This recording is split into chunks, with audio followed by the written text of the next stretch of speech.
Good morning, ladies and gentlemen. Welcome to day two of Limitless 2022 for Children for Change for Life, World Vision's Asia Summit for Corporate Good, with the theme From Crisis to Hope How Corporations Can Lead Sustainable Change. On day one, we had thought provoking discussions on how corporations can lead sustainable change, the challenges and the modalities of engaging youth in inclusive economic growth, and then talk about how technology can be made an enabler for equitable education. We also had four country sessions from India, Mongolia, Philippines, and Sri Lanka. Let's watch a quick video recap of day one.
Before we begin our summit proper, we would like to establish a few program guidelines to ensure that the summit would go smoothly and run on schedule.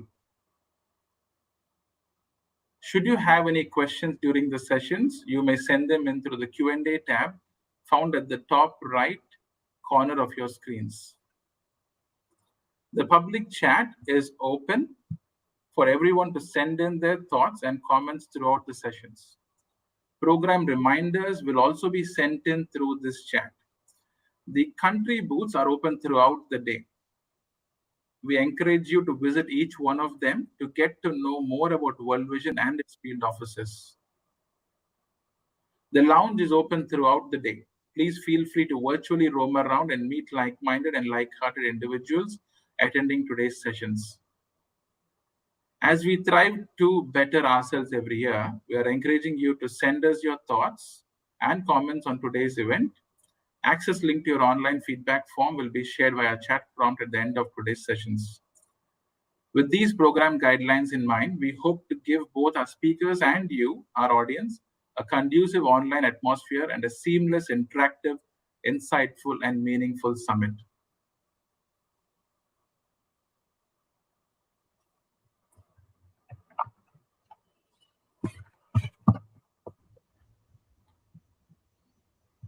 Good morning, ladies and gentlemen, and welcome to the third session of Limitless 2022. The session is entitled Sustainable Food Systems, Interplay of Community, Corporations, and Civil Society. The target of zero hunger world by 2030 is under threat. With conflicts, climate change, and COVID, the road to ending hunger and poverty seem to be so far ahead. Listen in to our experts invited to this session on their thoughts on the challenges, best practices, and innovations in achieving a hunger-free world. Please turn your attention to the screen as we introduce our panelists. We have with us Mr. Amri Ilma, Chief Operating Officer for Edu Farmers International, AG Farmers International is a non-profit organization that aims to improve the agricultural practices and livelihood of smallholder farmers in Indonesia through education and training, research, and technological innovations. He previously worked in policy advocacy and projects focused on poverty alleviation and sustainability. We also have the esteemed presence of David John Whitehead, chairman of Marvin Group. In 2004, David joined Osfeed Vietnam as a founding director. Osfeed became the Marvin Group, and David was appointed chairman of the board. Marvin is a large, fully integrated farm-to-table agribusiness headquarter in Hanoi with feed mills, veterinary medicine, and food manufacturing plants and farms throughout Vietnam.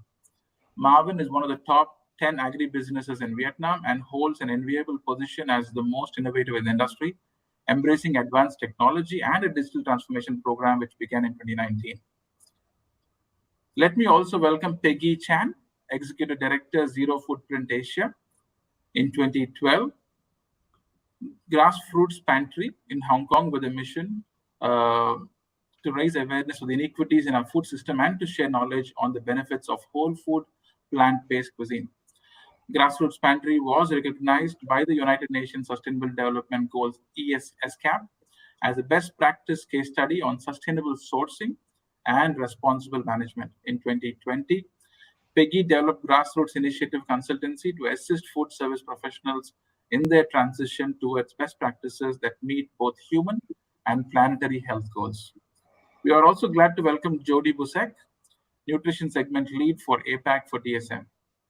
Creating brighter lives for all inspires her to work alongside like-minded civil society, public and private sector partners to find sustainable, affordable, and accessible nutrition solutions for our world's most vulnerable.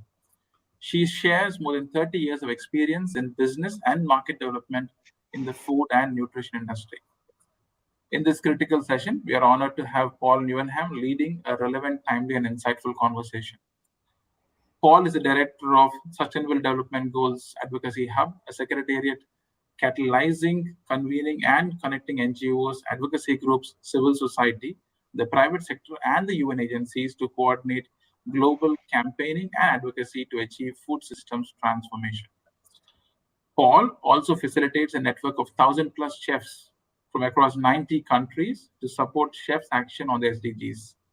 The chefs, through Chefs Manifesto, are equipped with simple set of actions to drive progress to achieve the 2030 agenda. Over to you, Paul. Thank you so much, Raul, and it's so great to be back together with World Vision, having worked for World Vision for many, many years around the world. And so it's great to see this event coming together to really look at how we can gather together to drive change. As Raul mentioned, my name's Paul Newnham, the Director of the SDG2 Advocacy Hub and the coordinator of the Chefs Manifesto. I'm so excited to be moderating today's discussion around sustainable food systems and the interplay of community, corporations, and civil society. Today, as mentioned, we have such significant challenges to achieving a zero hunger world and good food for all. Climate change, economic shocks, COVID-19, conflict, and most recently, a cost of living crisis are driving an increase in hunger around the world. According to the recently published State of Food Security and Nutrition in the World report, most of the world's undernourished people live in Asia. 425 million people out of the world's total of 768 million hungry people. And this is staggering. This figure of 425 million equates to 9.1% of Asia's population going to bed hungry. From 2020 to 2022, there was a rise of severe food insecurity in 4 out of 6 sub-regions, and the gender gap in food insecurity has grown. The cost of a healthy diet rose to $3.72 USD per person per day, a 4% increase from 2019 to 2020. And you know, we all know that 2021 is going to have seen a further increase here. However, we know that good food is a connector. It's everything. It starts with farmers who work on the front lines of our food system and the climate crisis, often under very difficult circumstances. Good food, when it's nutritious gives people the nutrients they need to thrive. It nourishes the soil it grows in and the next generation. It provides us with the energy that we need to fight for a better future for everyone everywhere.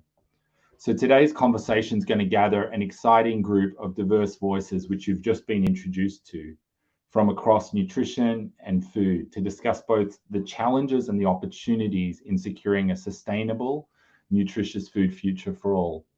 We want this event to be as engaging and dynamic as yesterday was. So please go into the chat box, introduce yourself, where you're from in the chat, so we can see where people are tuning in from. I can see people from India already, and different parts of the world coming in. So please make sure you go in there and introduce yourself. Philippines, different parts of the world.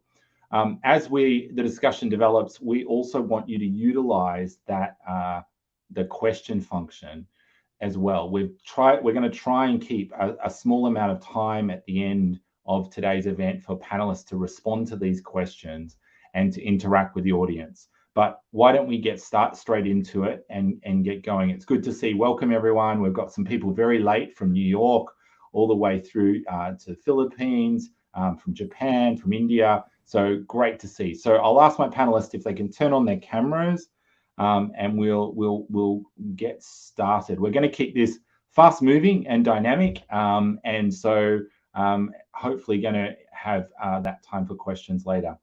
But so let's start and drawing on some of the insights and experiences of our panelists from across the Asia region. We're going to start by setting the scene. And so it would be good to understand from each of you, what are some of the main issues concerning good food being available to all in the region, and how have you seen these addressed? So I'm going to start with you, Chef Peggy. Let's start with you. Quick introduction, but you've had the bigger introduction already, and then how have you experienced some of the challenges to food availability in Asia? Hi guys, great to be here. Peggy, I'm calling in from Hong Kong. For the past 20 years, I've been working in food service side, so really focused on the consumption end of the entire food value chain. Some of the major issues that we are currently seeing in Hong Kong, first and foremost, price increases, supply chain shortages. So chefs would have to try to look for ingredients that can be replaceable to what they're used to. There's also a severe lack of food security in terms of Hong Kong used to grow 2/3 of the vegetables that it produced back in the 60s, 70s, but now we actually produce less than 1%. So we are relying on a lot of mainland produces from all over the world. And we also see that the climate crisis is affecting all of these countries in all of these areas that we rely on for food. And of that, 1 out of 4 people in Hong Kong is also food insecure and also suffering from poverty. So there's a lot of income gap situation that is occurring. And so these are some of the real challenges that we're seeing in cities like us in Asia. Yeah, thanks, Peggy. And we might come back to that, ingredients that we're having to substitute around, and where that could also become a challenge that becomes positive as well, like in terms of thinking of diversity. Amri, let me bring you in. Can you tell us a little bit about Edu Farmers Foundation and just set the scene for us in Indonesia?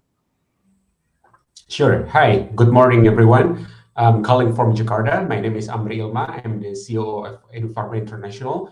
It's a non-profit organization that aims to improve the livelihood of smallholder farmers through the increase and improvement of yield and quality. So some of our main activities are, first, doing research to improve yield of various commodities. Currently, we're focusing on maize, horticulture, broiler chicken, and layer chicken.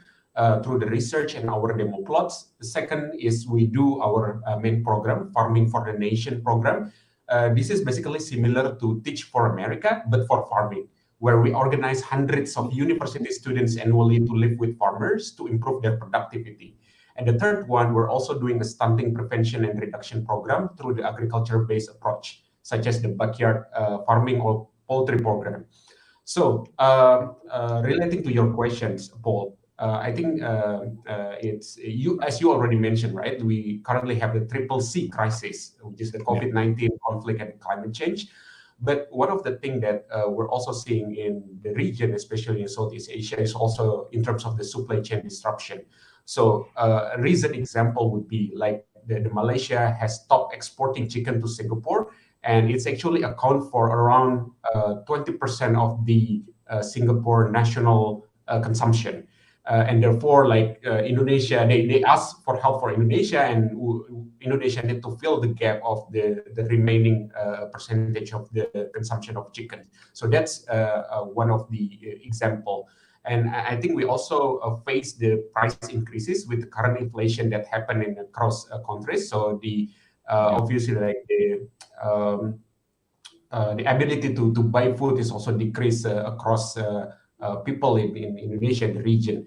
And how is it addressed? So in Indonesia, the government has started to try to reduce the reliance of important of foods. So for example, in 2021, the government of Indonesia has pushed for more local production in agriculture sector through the public sector backed food estates in more than 165,000 hectares in 2 provinces.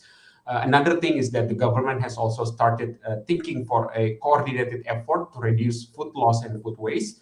That is, like account for 1/3 of all the edible food is actually wasted through the like the supply chain process or through the consumption. Yeah. No, that's great. Thank you, Paul. Yeah. No, thanks, Amri, and I think supply chains is something that we will talk further on. Judy, I want to bring you in.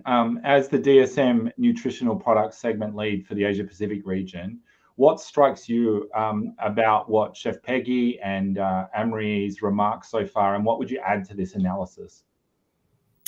Hi, Paul. Thank you. Judy Bocek, and I hail from Singapore. I think it's to what you made the point earlier. Good food it has to be tasty, nourish our minds and bodies. We have to be able to use that to thrive and stay healthy to reach our full potential. And as you mentioned, half of the world's undernourished live in Asia. So the issues are what I call the AAA threats, accessibility, affordability, and awareness. The marginalized and vulnerable groups, especially women and children, displaced people, suffer from food insecurity. The pandemic has restricted access to local food markets and social safety net programs, for instance, like school meals. And with the price volatility that Amri had mentioned with respect to chickens, this exists and persists. And those who work in the informal sector, who often live day to day, they can't afford to put food on their table. And this lack of awareness, do people know what healthy diets consist of? And I think one of the underappreciated is the benefits of food fortification. It's not new. It addresses micronutrient deficiency, also known as hidden hunger, and has such lifelong impacts because the existence of micronutrient deficiencies increases susceptibility of the NCDs, the non-communicable diseases. And so more than ever, it's so important now to focus on food fortification and amplify that. As I've said, it's so underappreciated. It's such a cost-effective approach where people's habits don't change by benefiting from food fortification. The World Bank and the Copenhagen Consensus have both ranked that fortification is one of the best investments. For every dollar in food fortification generates $27 in economic return from averted disease, improved earnings, and enhanced work productivity. That's something to digest because the return on investment is incredible. No, thanks, Judy. And I note those numbers earlier about the number of people across Asia going to bed hungry, and connecting that to food fortification, because when hunger is one thing, but then also that often leads to nutrition deficiencies. because diet, people don't have those choices in diet. And so fortification is a great way to ensure that the staples that are getting through for people that can't afford are getting those micro and macronutrients so that we avoid some of those challenges. So thank you for raising that as an important kind of addition in this complex world of sustainable food systems. I'm going to bring in David. So David, you're the chairman of the Marvin Group, and you work to make Vietnam a sustainable agribusiness powerhouse. So tell me a little bit about what some of your reflections are and on where we're at the moment.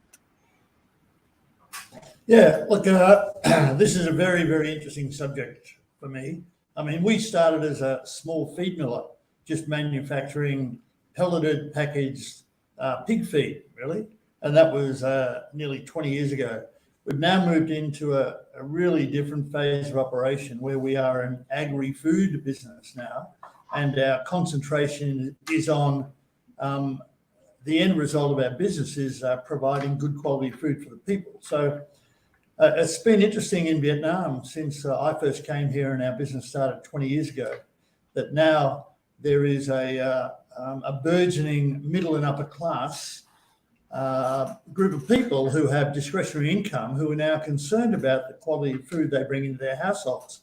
And the issues about traceability and hygiene, being fresh and nutritious, are issues that are being addressed and being focused on by those in the middle and upper classes who have the money and the ability and the wherewithal to actually be selective about their food choices.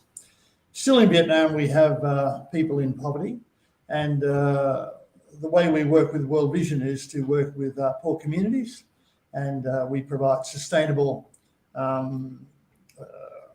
farming and lifestyle operations with poor communities, working with World Visions. So, we're looking at both ends of the spectrum, really, as far as our operations are concerned. We breed and we farm chicken, ducks, pigs, and fish. But one of the big issues for us, as others have mentioned, is the logistics and the management and the movement of product, not only around the country, but internationally too. And the issue about the cost of logistics, shortening supply chains is a major concern for us as we move forward. Yeah. But we've been in the middle of a very fast growth cycle in Vietnam, and we're privileged to be able to work in a sector that's extremely important and valuable, not only in this country but in the region.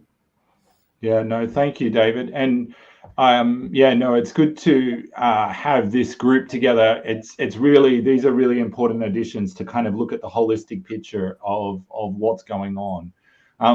Before we jump into our next set of questions, I just want to make sure the audience is thinking about how they're going to contribute. So I want to hear from you either in the chat or also in questions that you might have based on what people are raising. So if there's something you're not sure about, if you're not understanding, or you would like some more information around, please add a question for later on. And then also in the chat, please help contribute your perspectives. It's important for us to hear and understand what's going on from around the whole of the world. So as we kind of move forward, we've just seen 4 different perspectives from 4 different actors. And I think, when we talk about food and food systems, it's really important to ensure that we understand that there isn't just one system. There's lots of different systems and there's lots of actors. And we all have a role to play in ensuring a better food future. And so, as we started to talk in the preparations for this dialogue, there was a lot of feedback on the different approaches and how they are, they need to work in a synergistic way. So I want to kind of get into what are some of those synergies between the business sector, agriculture, civil society that can help us really achieve zero hunger and good food for all. So Amri, I'm going to start with you. On the production side of our food system, what are some of the challenges for farmers in the region, and how can the private sector meet farmers' needs in getting food to market, providing improved seed varieties, etc., that kind of thing? What's your thoughts around that? Sure. Thank you, Paul. So yeah, answering to your question, some of the challenge that we see, especially in Indonesia and the region related to the farmers, is first, I think the main and foremost is the capability of the farmers to do a good agricultural practice and also a good farm management. So this consists of starting from preparing the land, like doing the cultivation to harvesting and even to post harvesting. The second one, I think it's also related to access to finance. So even if farmers already have the capability to do a good agricultural practice, but if they cannot afford to buy the optimum inputs for production, then they will not be able to get to the point of the production that they desire, right? This is, I think, also related to the money management at the household level for Yeah. farmers. Sometimes it's easy for them, like when there is a harvest, just to spend the money all at once and not doing a really good money management, and therefore they cannot really prepare for the next planting period. The third one, I think, this also related to price volatility that that can also disrupt the production due to changes in farmers' production preferences. For example, what we see in Indonesia and North Sumatra, coffee farmers sometimes switch to other commodities when the price of coffee is actually decreasing, which is not very ideal, right? Because coffee is not like the plant that's grow in a short amount period of time, and they switch from one crops to another crops for a long time. And there's also risk of drought, flood, and other climate issue, and also access to market.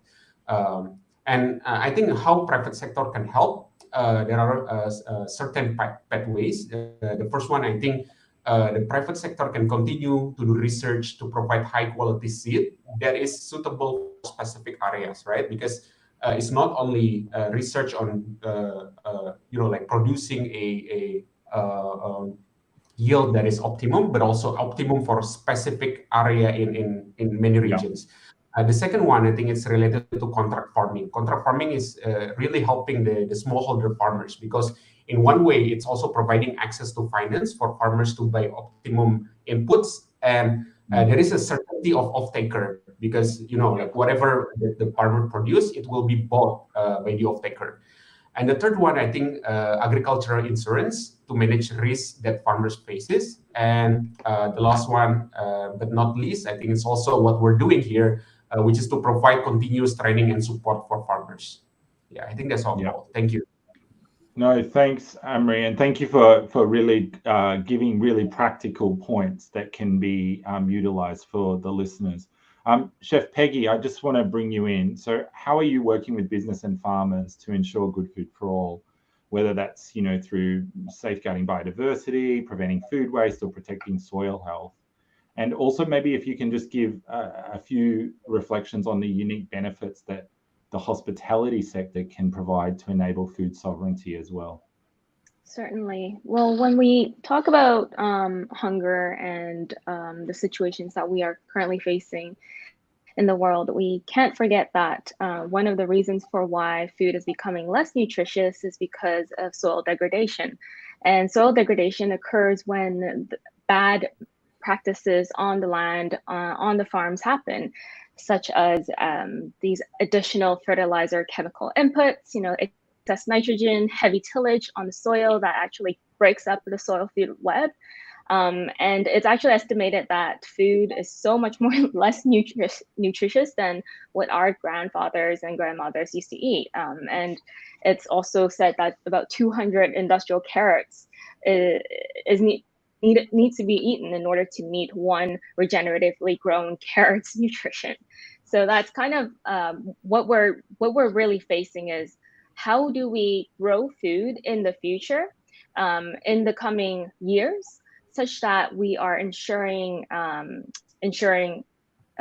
farmers' livelihoods are being treated fairly, or they're being paid fairly, that there's resiliency to climate, that food is more nutritious, more tasty, and the yields can also be just as effective as industrially grown food.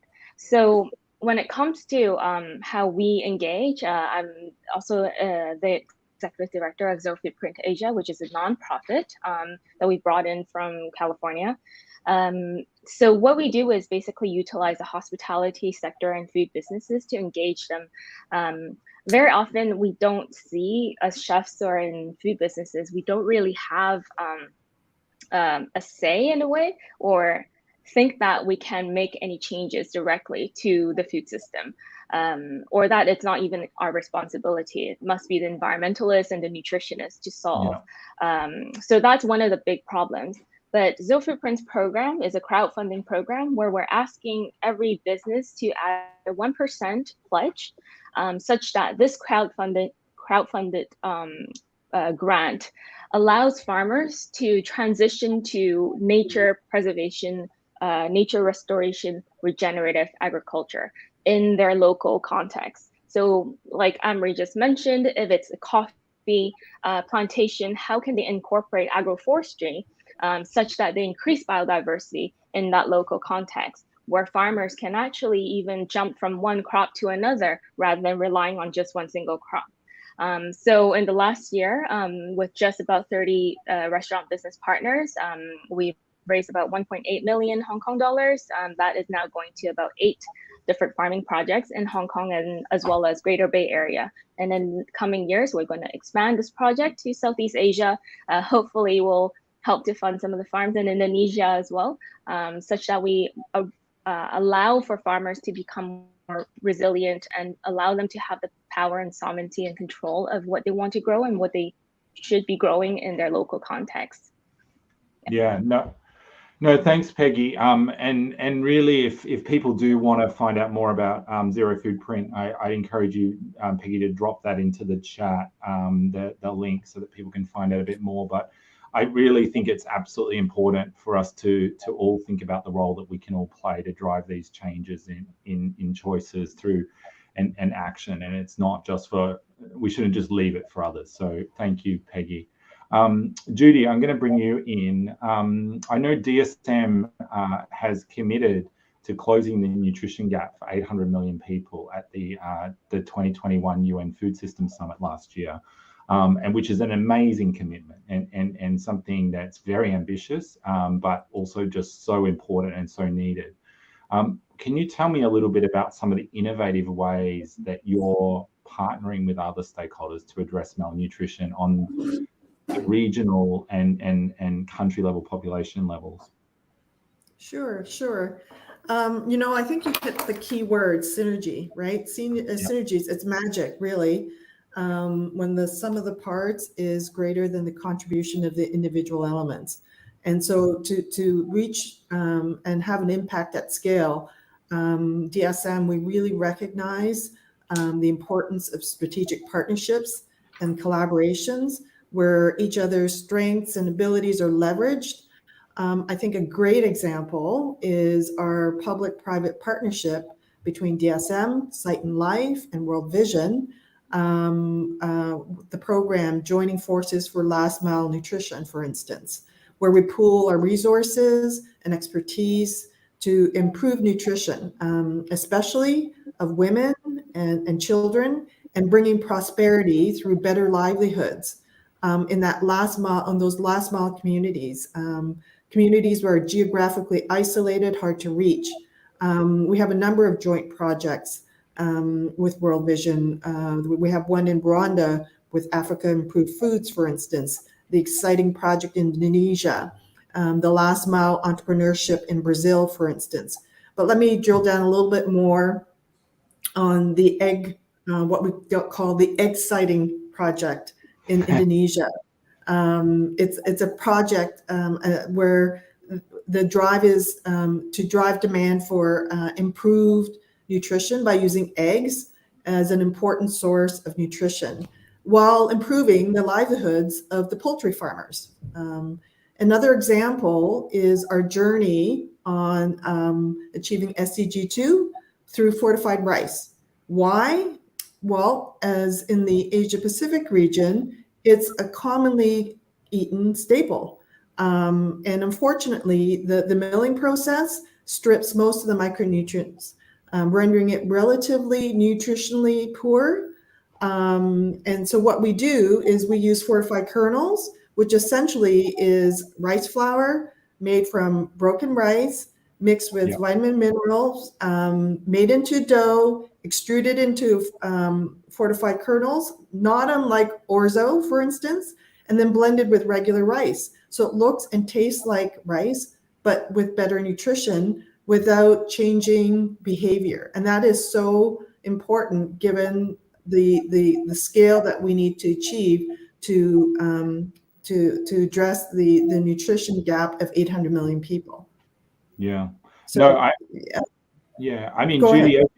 as you were talking, one of the things that jumped out is, that sometimes the processes that we've applied to our food strip out the nutrients, and so we have to add them in. And I think these kinds of things can sometimes, I think, are really important as kind of almost stop gaps for where there's gaps in that nutrition, not instead of a holistic diet, but to ensure that people are getting those nutrients because of the chain. Yes, definitely. You need different solutions for different circumstances, different contexts. One solution doesn't fit all. Yeah, no, absolutely. Let me go to you, David. Thanks, Judy. You alluded when we first started, when you first introduced yourself, a little bit about some partnerships, but I'm really interested in understanding how Marvin Group is using public-private partnerships to really drive forward innovation in the agriculture sector. Yeah, thanks, Paul. Look, there's a couple of major partners that we're operating with at the moment. One of them is World Vision. The other is the IFC, part of the World Bank. We've been in discussions and negotiations with the IFC, not only in regard to funding some of our projects, but also into developing a strategic partnership, which means that we are operating in all things we do at international standard. So the IFC has made us realise that we need to look at performance standards that are international. If we're going to be involved in the export business to Europe, for example, or to the US, there are very stringent requirements for traceability and hygiene and quality of the food that goes out of Vietnam into those places. So that's a very important partnership that we have. We work very closely with the Ministry of Agriculture here in regard to everything to do with development, particularly of smart agriculture in Vietnam. I mean, we're very conscious of issues about sustainability, of course, but also about reusing, recycling, and no waste operations in farming. And we are working with the government around this issue of circular agriculture, which is exactly that. I mean, it's reusing, recycling, no waste. So we are, instead of building farms the way we used to, which were a linear approach of inputs and then output animals at the other end, we're now looking at farming complexes where we have breeding farms, commercial farming operations, but also feed mills, fertilizer plants. We're growing ingredients that feed into our feeding operations. So we're having a circular system now, which allows us to use everything that we're producing in our farming operation. And we're doing that in a smart way, and we're interacting with local communities about that. So, we're rethinking the way we actually do our farming, because agriculture traditionally is a great polluter and has been, because people have not really understood the effect they're having on the environment. So issues about pollutants going into the environment, into the waterways, general water waste management, environmental degradation generally has come out of the agricultural sector. So we really need to turn that around. And we're doing that by digital transformation and controlling our inputs, our outputs, and the way we're actually working with local communities. And this is even extended to the way we have our partnerships developing with the local, as I said, the ministry, but also with people like IFC and World Vision. So we're working at a much broader way than we used to, and very concerned about our effect on the environment, what our footprint is, in all of our farming, feed mill, and other operations that we have. Yeah, no, thanks, David. We're gonna shift the conversation from a little bit towards action, and I want to talk at two levels here. One is about the simple short-term solutions that we can help to use to advance food security and sustainable food systems at the community level, but also the role of business and some of those longer-term solutions and how we drive them forward. And so we have probably about eight or so minutes before we go to our questions, and I see a couple of questions starting to come in. So thank you to those that have put them in. But David, maybe just straight back to you. You were just talking. How does the Marvin Group, how are you thinking also about people and planet? So like thinking about the climate impacts, but also the health impacts in that kind of holistic way, and how are you driving that forward? Yeah, okay. We're very concerned. As I said, we've shifted our focus over the last few years from being just a producer to now being an agri-food company, where our output at the end of the day is all about food production, clean, healthy, hygienic food for the people of Vietnam in the first instance, but in the broader context, feeding the world. So we have at the board level and at our operational level, we are thinking all the time about how to improve the quality of the end product, and that is the food production for the people of Vietnam. So we look very closely at all of our production methodologies. We look at our inputs, our costs, and what our outputs are. So we're very concerned about traceability right from the beginning of our process, right through the farm-to-table supply chain. And we have inputs all the way along that chain to ensure that we're minimizing excesses and taking advantage of systems that are already in place that we can use to improve our product at the end of the day. No, that's great. Thanks, David. Judy, bringing you in, how is DSM assisting businesses to implement and optimize their CSR strategies to protect communities? Thank you, Paul. I think as a nutrition and bioscience company, it's so important for us to create nutrition awareness and the openness to looking at filling that nutrient gap in different ways. We use our core competencies and our platform to really highlight the need, create the demand. We have the depth and breadth of nutrition science with the global reach, but looking at local solutions. So what we do is we work with our customers, our partners, to encourage them, because they know best in terms of how to engage best with their consumers, is to develop nutrition products. And nutritious products are affordable, and looking at different distribution models than what they may currently have, again, because they know their consumers best. And I think the message is that we can all do our part, because you can actually do good and do well at the same time. And another part that we're looking and really shining a light on is on maternal nutrition. Healthy mothers will give healthy babies, reduce mortality for both mom and baby.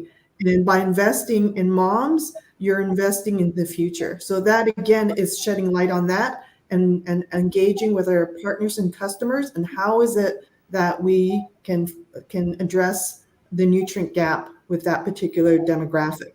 And another is on school nutrition. Again, it's so important to invest in young minds and bodies and to enable them to thrive. And by, again, shining a light on that will help.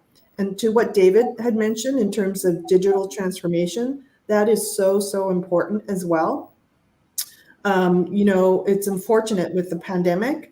It's encouraged some governments, and ironically, to hold off on fortification, for instance, which has a huge impact at the population level. And so because of the pandemic, resources have been diverted in monitoring and inspections, for instance. Now there's this groundswell taking place on leveraging digital tools to keep some of the less reputable manufacturers honest, ensuring that they deliver what they promise. Yeah. Your label claim. Very important. Yeah, absolutely. And I like that you're looking at the life cycle. I think that's so important. Let me bring you in, Chef Peggy. You know, you work with food in your kitchen and community every day. How does your work engage the community, and what are some of the ways the audience can get involved in food systems transformation? Well, just as a consumer-facing, the representing the consumer-facing front, we have an opportunity every single day when we see our customers, and be able to share knowledge and educate through our restaurant platforms. And yes, I think that everything that we need to do within the restaurant operation has to be done already, whether it's diverting food waste, recycling, reducing use of plastic, serving less meat, putting more plant-based dishes on your menu. All of that has to be done. But I also know that as a restaurant who has gone through that process, one restaurant doing very well isn't enough to change a system. And hence why we need to look at systemic long-term changes that's great enough to move the needle and great enough to change policies, such that we don't need to pay more for the better options. We don't need to pay more for the more nutritious options. It should be the other way around, right? So as you know, we're in a very unique position in the hospitality sector, mainly because every single check is an opportunity for us to raise funding for nature. Nature-based solutions is heavily underfunded at the moment. Over 86% of those funding comes from the public sector. That means much of it are taxes, right? Only 14% of the funding comes from private sector, but that's only because we are not valuing and equating those environmental and social costs into our selling price. So how do we do this? We can change the system by just incorporating this carbon tax or carbon neutrality fee, whatever you want to call it, such that that funding paid by the customer and channeled through the restaurants can go to help restore our planet, restore soil health. So that's we can basically subsidize a renewable food future if we get together. In Hong Kong, particularly with the highest density of restaurants in the world, we have 15,000 restaurants for a 7.6 million population. Imagine if just 1% of those restaurants raising 10,000 Hong Kong dollars each month, what that aggregate of amount of funding could be to protect nature. So let's look at it from a much more scalable sense of how we can change the entire agricultural system to one that favors people for nutrition, for children, for the security of our future. Yeah, no, thanks, Peggy. And I can see there's a lot of agreement in the chat just around the role people can play. And I think, you know, it's really good to see. We've heard about how companies are getting involved. We know government and the public sector gets involved, but also how consumers can really utilize their purchasing power, you know, the things that they're investing in, the choices they're making to really make that difference. So thank you. I'm going to bring in Amri. So, you know, we've just talked a little bit about consumers, but how can consumers better connect with farmers at the local level? And what are some of the challenges farmers face in transitioning to regenerative agriculture? Sure, yeah. Thank you, Paul. I think regenerative agriculture is also one of the main issues that we have here in Indonesia, because like most of the farmer that we have is already like more than 40 years old. In some areas, like even 50, 60 years old, still farming. And the young people not seeing this kind of work as a sexy job, because you need to get your hands dirty, right? Working directly with the soil, with the plants, with the poultry. And also there's the perception that being a farmer will have a low income, especially for, you know, like the millennials and the Gen Z. And so I think to solve this problem, I think we first need to change the perspective, right? I mean, it's all in the perspective. We can work first by you know, like convincing that you can still have a good livelihood through agriculture if it is actually managed well, what you're doing in the farm, in the poultry, and etc. And I think that is also one of the things that we are doing in Edu Farmers by trying to empowering the young people in Indonesia to do farming, right? Because we're opening the opportunity for university student and like fresh graduate to try and do some work in agriculture for 5 to 6 months and work directly with the farmer, with the poultry farmer, and help them increase the productivity and income. And hopefully, like after they're having this kind of experience, it can open up their perspective that this is actually like a good opportunity even for young people, and if managed well, they can also have a good income. Um, and I think we also can possibly do some other things, right? Like, for example, promoting the agrotourism so consumer can appreciate more with what farmers are doing and connect more with farmers. I think what Peggy is also doing is really good when connecting like the consumer directly to supporting the farmers. And I think there's also a opportunity for a D2C platform, so direct to consumer, where that allows farmer to sell directly. That can increase the value of the product, like keep the product fresh and improve the sovereignty of the farmers so that they can sell to customer directly instead of like over relying on the local traders that sometimes make the value of the food is really low, right? And I think for the longer term solution would be influencing the policy and also I'm a huge supporter of collaboration. So one of the things that I've been thinking is influencing the policy so that the government can also like promoting the pentahelix collaboration. They can still lead the movement, but then also involving, like from the people, from the academic, the business side, and also the media uh, to make sure that the issue is well addressed, that people understand the importance of the issue, and the long term we can make sure that there is an evidence-based policy for the government to also like improving the food agri-food system, the food resiliency, and also like the regenerative agriculture that we're facing right now. Yeah. Yeah, no, thanks, Amri. And I think, that's so critical. Thank you, all of you, for sharing your experiences and perspectives. I want to bring in some of the engagement. It's been great to see the chat going, but I want to bring in some of the questions that are in the from the audience as well. We're going to do this pretty quick fire. So there's a question from Terry, which is, what do you think is the barrier to scale up essentially for fortified rice? And so I think, Judy, you might want to just jump in that, and then maybe we can give us a comment, and then I'll see if anyone else wants to make a quick comment on that as well.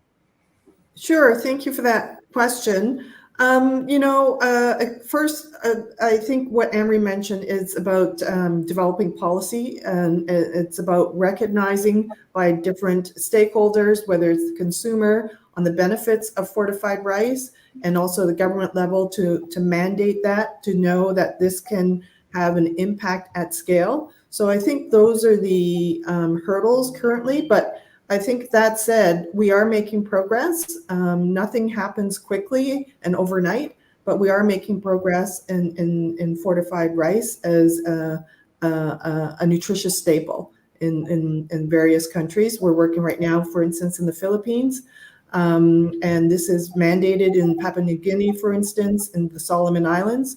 So very much a lot of progress being made, but definitely a lot more work to be done. Yeah, thanks, Judy. And I knowing from conversations I've had with people, one of the things is people misunderstand fortification, what it actually is. And so I think there's a lot on education and just really communicating that it doesn't mess with the flavor. It often uses broken rice. It's actually adding value. Lots of different things that need to happen around that. So I'm just watching the clock tick. I'm going to go to Brian's question now. There's sayings that heat waves can affect crop nutrient level, as well as induce toxicity. How does over climate stress in terms of sustainable food systems that are really nutritious rather than filling up tummies. So looking at how do we look at this nutrition versus meeting hunger needs. And I think this comes up often, but also there's a comment there around the changing climate and this impact that it's having on reducing the nutrient levels as well as inducing toxicity. I know, Peggy, do you want to say something about the nutrition side, and then do we want to have somebody talking to the feeding people versus nutrients? Go, Peggy. Yeah, I would say I think maybe Amri on the ground would have a bit more experience, but just from working with our farmers in Hong Kong, whether they are organic farmers or now transitioning to regenerative farmers, you can actually see the difference just in the crop size, the leaf size, how I guess plump a vegetable is. So in Hong Kong during this time, it's the wettest season and it's the hardest season to grow food, just in general. Many farmers like just don't even grow anything because it's just the effort that's put into growing food often does not come back. So, but then we saw that regenerative farmers actually the crops that they're growing, such as gourds and melons and cucumbers, can actually withstand heavy rain and more extreme climate measures. And you can see that, you can taste it, which we're really thrilled about to just be able to see it here firsthand. Yeah. No, thanks, Peggy. Amri, do you want to jump in on build on that? Sure, Paul. Yeah. No, I think the issue of climate change and the effect that we face is very real. Like some of the example that we have is, for example, a coffee farmer in North Sumatra and Aceh provinces of Indonesia. Because of the climate change, the plant is actually more susceptible to pest and disease, right? Because of the temperature is rising, and also it's getting more difficult to plant coffee. And so what happened is that some of the farmers is actually opening new forests in the higher area, in like higher elevation, because that's where the climate is actually cooler compared to the area that's already been opened. And so I think some of the thing that we can do from the production side is one is agroforestry, like promoting, planting something with the farming, while also doing reforestation, right? So, for example, farmer that plant horticulture, they can also plant some other forestry, or trees that also produce something like oranges or avocado. So that's one thing. Because of the agroforestry, you can increase the number of trees, and also we can also do a carbon sequestration. And the second one, I think we can also do a farming using the permaculture concept, where it's actually the growth of the agricultural ecosystem in a self-sufficient and sustainable way. And also we can also try the low external input sustainable agriculture, where we try to use the inputs for farming that is available around the area. So minimizing the chemical fertilizer and utilizing what the community have at the local level. For example, if there is a poultry farm, they can use the poop from the chicken to become the fertilizer. That's just some of the example, that we have on experience on the ground, Paul. Yeah, no, thank you, David. Do you want to just jump in around that connection point around some of the challenges of climate and how you guys are seeing that Sure. to kind of improve that nutrient level? Yeah, look, climate change and weather pattern change in Vietnam is a real issue for us, particularly in the Mekong Delta region.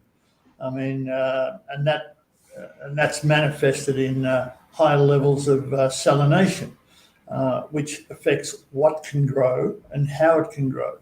I mean, there has been some work done on salt-tolerant plants, for example. Yeah. There's work done on different strains of rice and other things. But it's not only affecting plants, it's affecting like shrimp farming, for example, where we're drawing water from the river, and if the salination level increases or decreases, it affects the way the shrimp grow and how they behave, etc. So, and that really does affect farmers' outputs. But a lot of this, and you mentioned it briefly before, Paul, is about education and education and awareness in regard to developing smart approaches to agriculture is very important, particularly for small farmers who haven't had access to education about better ways of farming, because most of the techniques are handed down to them from their parents or their grandparents or their uncles and aunts.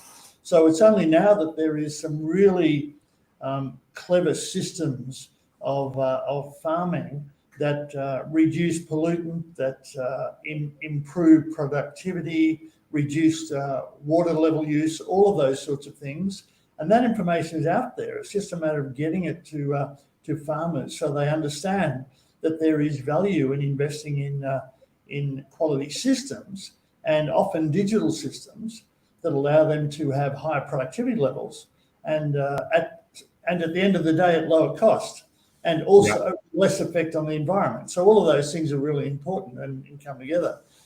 In Vietnam, we've got more than 70% of the population of 100 million people involved in agriculture in one form or another. So it's a very, very large and important part of the country's economy. And of course, looking at the use of pesticides and herbicides and fertilizers is very important as well, because that adds to the pollution of the waterways and the general environment. So, and again, it gets down to education on how people use those things. Instead of the old-fashioned way of loading up a backpack and spraying everything with as much as you possibly can and not being concerned about where the residues go, now people are forced to consider what effect that does have on the environment so that their farming can be sustainable. And sustainability is a big issue. You know, we've got to look at sustainability and livelihood management into the future. And that's what we need to focus on. Yeah, no, absolutely. Well, thank you, David. I mean, we're coming to the end. There is a number of additional questions there and comments.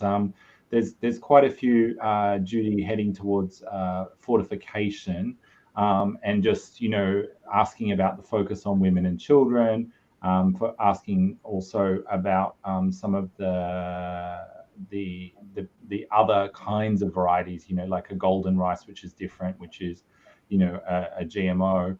Do you want to just make we've probably got room for 1 minute quick response, and if not, we can get people to follow up, and then we need to kind of wrap.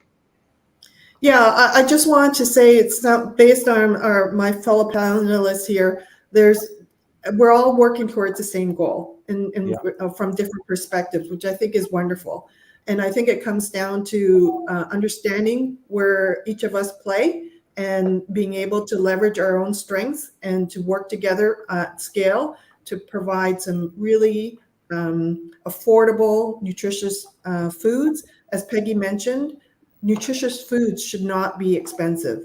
We should be able to make it so it's affordable and accessible to those that need it the most. And I think this is where having this panel and this forum to discuss hopefully will highlight all that we need to do to really elevate the nutritional status of those who need it the most, to be able to develop and have a promising future. So I think I'd like to hand it back to you, but certainly open to further discussion with those who are interested to discuss further. Yeah, no, thanks, Judy. And you can go into the platform and obviously ask questions or send to people's profiles. So if you do have follow-ups, please utilize that function in the platform for the rest of this conference. So I just want to thank everyone for a really amazing, engaging discussion. And we've delved into hunger and malnutrition in the Asia Pacific region specifically. And I think this is so critical, because at the moment, we know that this is a major impact affecting a significant population, proportion of the population. And it can't be done by any one actor alone or done in isolation. So some of my main takeaways from our conversation today are that, partnerships across sectors are crucial to solving complex issues. We need to have people working together, bringing their unique perspectives to the table to help each other improve what we're doing. And I think that, we've heard about some of those partnerships today in different ways between restaurants and consumers, between private sector and public, between farmers and chefs, all different kinds of engagements across food production to food packaging, lots of different connections. I also think that one key thing is that there is no one solution, but really a collection of solutions that's needed to do this. And I think this is really important. We need to look at diversity of diets, and we need to look at fortification, and we need to look at how we're improving the nutrition of our soils and the way that we're getting those nutrients into the produce that we're growing. We need all of these things concurrently. And I think, David, you really raised a good point. You were talking a little bit about, fertilizers and pesticides, but there is a role here of targeting. And I think targeting solutions to the right populations, and it came up in one of the questions around, pregnant women, children, thinking about where, these interventions can have the greatest impact. And I think this is really critical, and targeting of interventions for farmers in a way that enables them to actually succeed and thrive through financing, and lots of different other elements have come through. I think that the final point is we can all do something. And Peggy talked a little bit about this, and so did a number of our other panelists, is that this is not something we're going to fix if we just leave it for somebody else to do. We all can step up, we can all make an effort, we can all do something in our small choices and our big choices around how we work. So I want to thank our terrific panel, Chef Peggy, Amory, David, Judy. Thank you so much for sharing your insights and experiences and really bringing this conversation to life. As you each noted, there's very real challenges, but also very real opportunities to really drive forward a zero hunger world and good food for all. Thank you to our audience for tuning into today's discussion on sustainable food systems and the interplay of community, corporations, and civil society. We really appreciate your time and commitment to ensuring good food for all, and I hope you've enjoyed this lively discussion as much as I have. Thank you, and back to you, Rahul. Thank you, Paul, for moderating this lovely and insightful discussion on the systems thinking for sustainable food. We really appreciate the different points of view from each of our panelists, David, Judy, Peggy, Amory, for coming on board and sharing your thoughts and views. World Vision does a lot in this particular space, and as you heard during this panel, we work with different systems players as well. You want to learn more about how World Vision works in this particular space, just click on this link on the chat and you can reach out to us to learn more about us. So thank you all for joining for the opening session of day 2. We are now heading to a quick networking break. When you log back onto the main stage, you can click onto the different country booths. We have our booth managers and our colleagues from different countries who you can catch up with, who you can meet and interact. You can also use the schedule meeting to set up one-on-one calls and meetings over this platform, maybe probably for a few minutes as well. You can also visit the lounge and virtually roam around and meet like-minded and like-hearted individuals attending today's sessions. There might be a specific topic that you want to talk about. Probably it's youth engagement, probably it's about food systems, probably it's about volunteerism. You have colleagues who will be there on those tables. You can just click on join on those tables and engage with our colleagues as well. By 11:15 Singapore time, we will commence our concurrent sessions focusing on innovative projects and current donors, as well as with the prospective donors across Cambodia, Indonesia, Thailand, and Vietnam. Cambodia would be focusing their discussions on adolescents, and their architects of future. Indonesia would be talking about climate change and livelihoods. Thailand session would be about empowering vulnerable youth. And in Vietnam, we'll be talking about how digital savings groups are mitigating the impact of COVID-19. So before we head out for the networking break and the concurrent sessions, a reminder that you may all join us back for the main plenary at 12 p.m. Singapore time to talk about climate change and the bottom line. How can corporations reverse the trend? We have an illustrative panel joining us at 12 p.m. Singapore time. So over to you, and thank you for taking the time to join us for this session. And thanks to all the panel for this insightful discussion as well.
So, hello, good morning, good evening, good afternoon, everyone. Welcome to World Vision's Vietnam session, which we will be discussing about mitigating the impact of COVID-19 through digital savings groups. For today's session, we have Tran Thuy Linh, who is the National Program Manager, Microfinance, World Vision Vietnam. We have Win Pham, Technical Program Manager, Livelihoods, World Vision Vietnam again, and also Kim Tempani, who's the Digital Program Manager for Asia Vision Fund.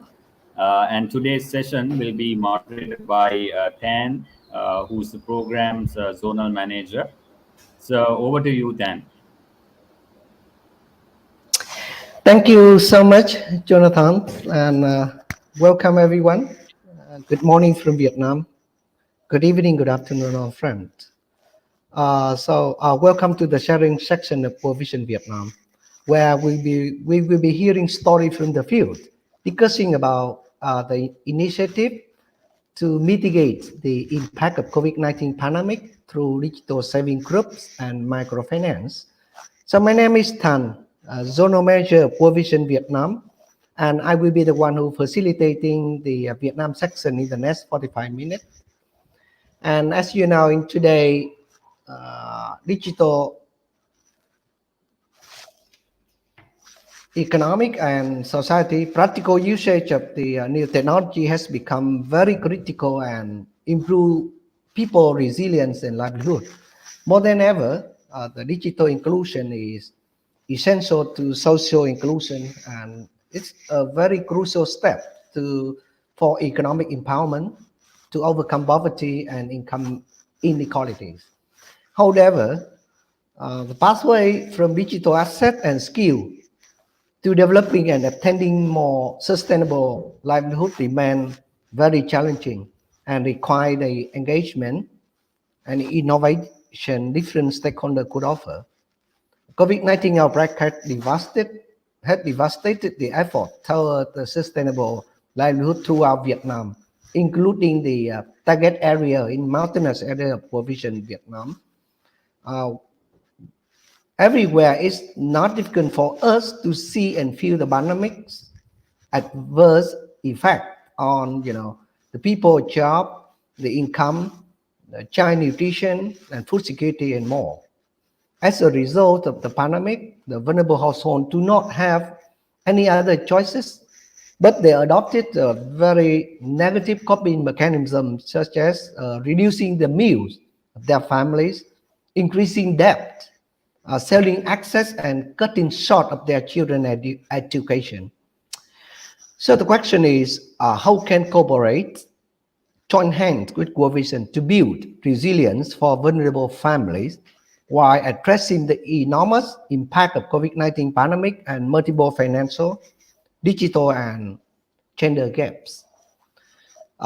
Together, let's join hands with World Vision Vietnam on the journey of fulfilling our promise to end poverty and hunger by 2030, so that more vulnerable community in poverty, especially our children, the future of the world, can survive and can thrive. Joining us today in this very insightful lesson, I believe, are experts in the field of livelihood, microfinance, and digitalization process in these sectors. Please join me and welcome Linh Chang. Good morning, everyone. Yeah, Linh Chang is the microfinance program manager of World Vision Vietnam with over 6 years of a very extensive experience in microfinance. She oversees the World Vision Vietnam microfinance operation across the country, mainly providing vulnerable rural households with credit, saving, insurance, and education. Linh is also a co-sponsor of digital transformation for the program, which is recognized one of the leading most successful across the Vision Fund international network of 28 countries. Please join me also welcome Tim Tammany. Morning, everyone. Yeah, Tim Tammany is the digital program manager with Vision Fund, leading the digitalization for several microfinance institutes across the Asian region. Tim has over 15 years of experience in strategy and business development and IT project management across the Asia Pacific in both financial services and international development sectors. Last and not least, join me to welcome Vinh Phạm. Hello. Yeah, hello Vinh Phạm. Vinh Phạm is the Livelihood Technical Program Manager for Vision Vietnam since 2019, with over 15 years of experience in poverty reduction, livelihood development for vulnerable community, business development, among others. Vinh also plays very active role in World Vision Vietnam digitalization for saving group in the vulnerable community. This initiative has demonstrated a great success in ensuring the constant access of vulnerable rural households to finance services, especially during the onset of COVID-19 pandemic, when the practice of lockdown and social distancing has greatly limited the functioning of our traditional saving group. And now we will be heading to the panel discussion, in which our expert, Tim Tammany, Linh Chang, and Vinh Phạm will share with us their insights on the digitalization of saving group and microfinance unit, how to mitigate the negative impact of COVID-19 on the life of the most vulnerable people and children. After their sharing, we will welcome any question from the visitor today. So let us start with Vinh Phạm, our livelihood manager. Vinh, would you please share with us about the characteristic of the traditional saving method in Vietnam? Thank you, Công Thành, for the questions. The saving group are formed by a group of the community member who keen on learning financial literacy, practicing the saving as well as accessing the small loan from their group. The traditional saving group maintains several paper accounting books, for example, general ledger, balance sheets, financial statement, saving books, lending book, and also the social fund management book. In addition, each member's financial information is documented in the passbook so that they can only look at it during the group meeting. And then the passbook will be collected for keeping by group management member. During the traditional saving group face many challenges in terms of financial accuracy, transparent information, and it's really hard to consolidate at the group level as well as at the area program, a journal, or national level. Keeping on of the book up to date is a pressure for the group member, especially for the ethnic minority. So it is a little bit about the saving group. Thank you, Vinh. As observing in the field, keeping all the data accurate and transparent is really challenging for the vulnerable, for the people who are ethnic minority where World Vision Vietnam have been serving. Is very challenging. Thank you, Vinh, for your very interesting sharing on the traditional saving practice of Vietnam. Now I would like to invite Ms. Linh sharing with us on the traditional loan approach applied by microfinance unit in Vietnam. Linh, please. Thanks, thanks, Anh Vinh. Follow up with what Anh Vinh already shared about the saving group. So when the member of saving group become mature and they need a bigger loan amount that their group cannot provide, their need will be fulfilled by microfinance. So in World Vision Vietnam, microfinance is a part of the comprehensive livelihood, and our traditional loan approach are done in person and with paper form.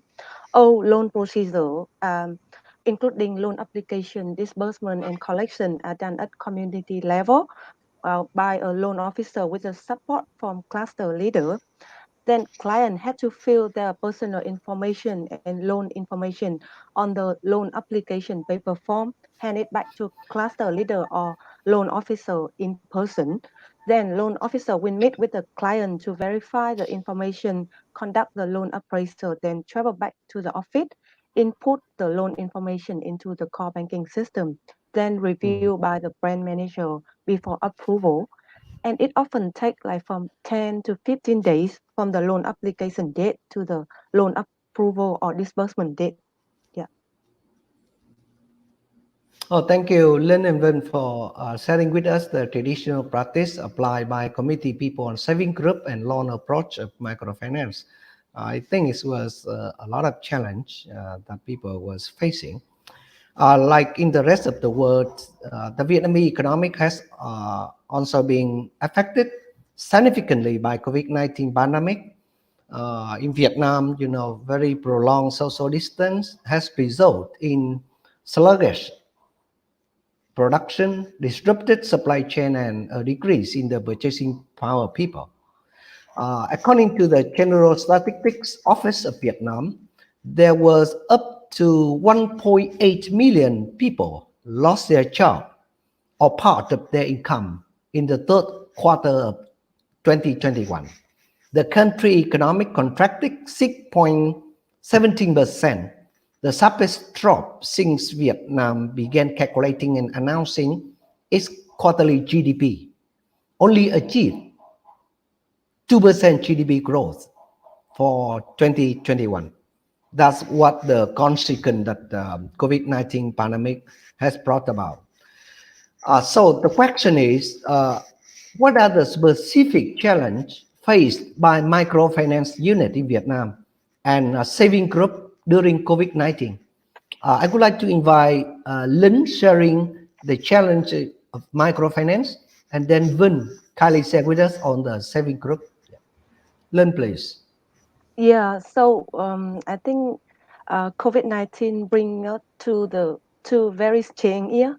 So the lockdown and social distancing due to COVID had significantly affect our client, especially for those who business tourism, transportation, small trading, and agricultural production for restaurant and service. According to the UNDP survey, over like 500 households across Vietnam, the average income of household in July 2021 only equal to 44% of the income in December 2020. On top of that, import export were disrupted. Many workers were laid off from factory and had to move back to their hometown. Next slide, please. So from the UNDP survey in July 2021, 88% of household employment were affected, like job loss, reduced working hour, or temporary leave. It's much higher than 63% in survey in October 2020. A lot of microfinance unit client and their family member got COVID and they need like at least 1 month to fully recover and get back to work. So it significantly affect their employment, their livelihood, and their income. Next slide, please. In 2020, the credit growth of Vietnam banking sector was the lowest in the past 10 years, only at 10.14% due to the effect of COVID-19. So the bank hesitate to disburse to client. Besides, the household get more difficulty to access to bank credit because the network of the bank is only in the district or in the town level. During the social distancing period, microfinance unit clients were not allowed to gather and meet, so we had to postpone our operation for a few times during the year. But luckily, it's only for a short period of time, and the client could not apply for new loan because of the distancing. Like it take more time for them, and our staff had to work from home and could not access to the server-based traditional core banking system, which also affect the update of client and loan information. So that's some summary of the effect of COVID-19 to the work of microfinance unit. Thank you, Lynn. What about you, Vin? Yes, thank you. Similar to the clients of the microfinance units, that during the social distancing periods, the saving group member were not allowed to gather and meet. Therefore, the saving contribution was sometimes suspended. And also the poor were not able to access loans from group for their urgent needs, for example, for family consumption, paying healthcare or educational costs, buying input for livelihood development. Group members were not provided with up-to-date financial information about themselves as well as about the whole group. Group's information was not updated regularly, so the accuracy of the old accounting information was an issue for our saving group. Thank you, Lynn and Vin. For me, I think it is really sad and very heartbreaking to learn about the challenges and difficulty faced by the vulnerable community people, especially for the mountainous people where World Vision Vietnam have been serving. So, having mentioned them, what has been World Vision Vietnam's approach in livelihood and in microfinance programs to help address the issue with the mountainous people, with the vulnerable community? So, Vin, could you please go first? What approach in the livelihood where you are in charge of? Yes, one of the biggest challenges brought by the pandemic that we have mentioned earlier was a social distancing, which prevented the community member from meeting up for saving activity. It has been particularly difficult for us as our traditional saving group only operated on the face-to-face basis. Without meeting up, community member could not receive the financial support to sustain their livelihood and take care of their family basic needs. In this context, we were grateful to find the right solution that helps saving group maintains their operation while ensuring the safety of community members from the pandemic. So we have DreamSafe is a mobile platform developed by a software development company, Dream Startup. DreamSafe is designed to fit with the rural poor, ethnic women, or disadvantaged people who have limited technology experience, and with World Vision staff and partner who want to explore simple and effective way for their work. DreamSafe replaces the paper lister, but the member can continue using cash. After 1 year piloting, we see the participants are very happy when they receive the short message of the group financial information after the regular meeting, so that they can bring the digital passbook to family and share with a relative. We also see the poor to be encouraged in practicing saving and where we're getting small loan from the group when the digital solution make the procedure more simple. We see the trust is being strengthened in the community group where the information is transparent, easy to access. The most importantly, the DreamSafe have to save time for group meeting where they are not requested to make recording, calculation, or consolidation of information manually, but now they are on automatically. When using the digital solution, group members are to be connected even during the social distancing. Therefore, this is a way to have community to cope with COVID-19 challenge, as well as to ensure the poor household have adequate financial resource for their livelihood development.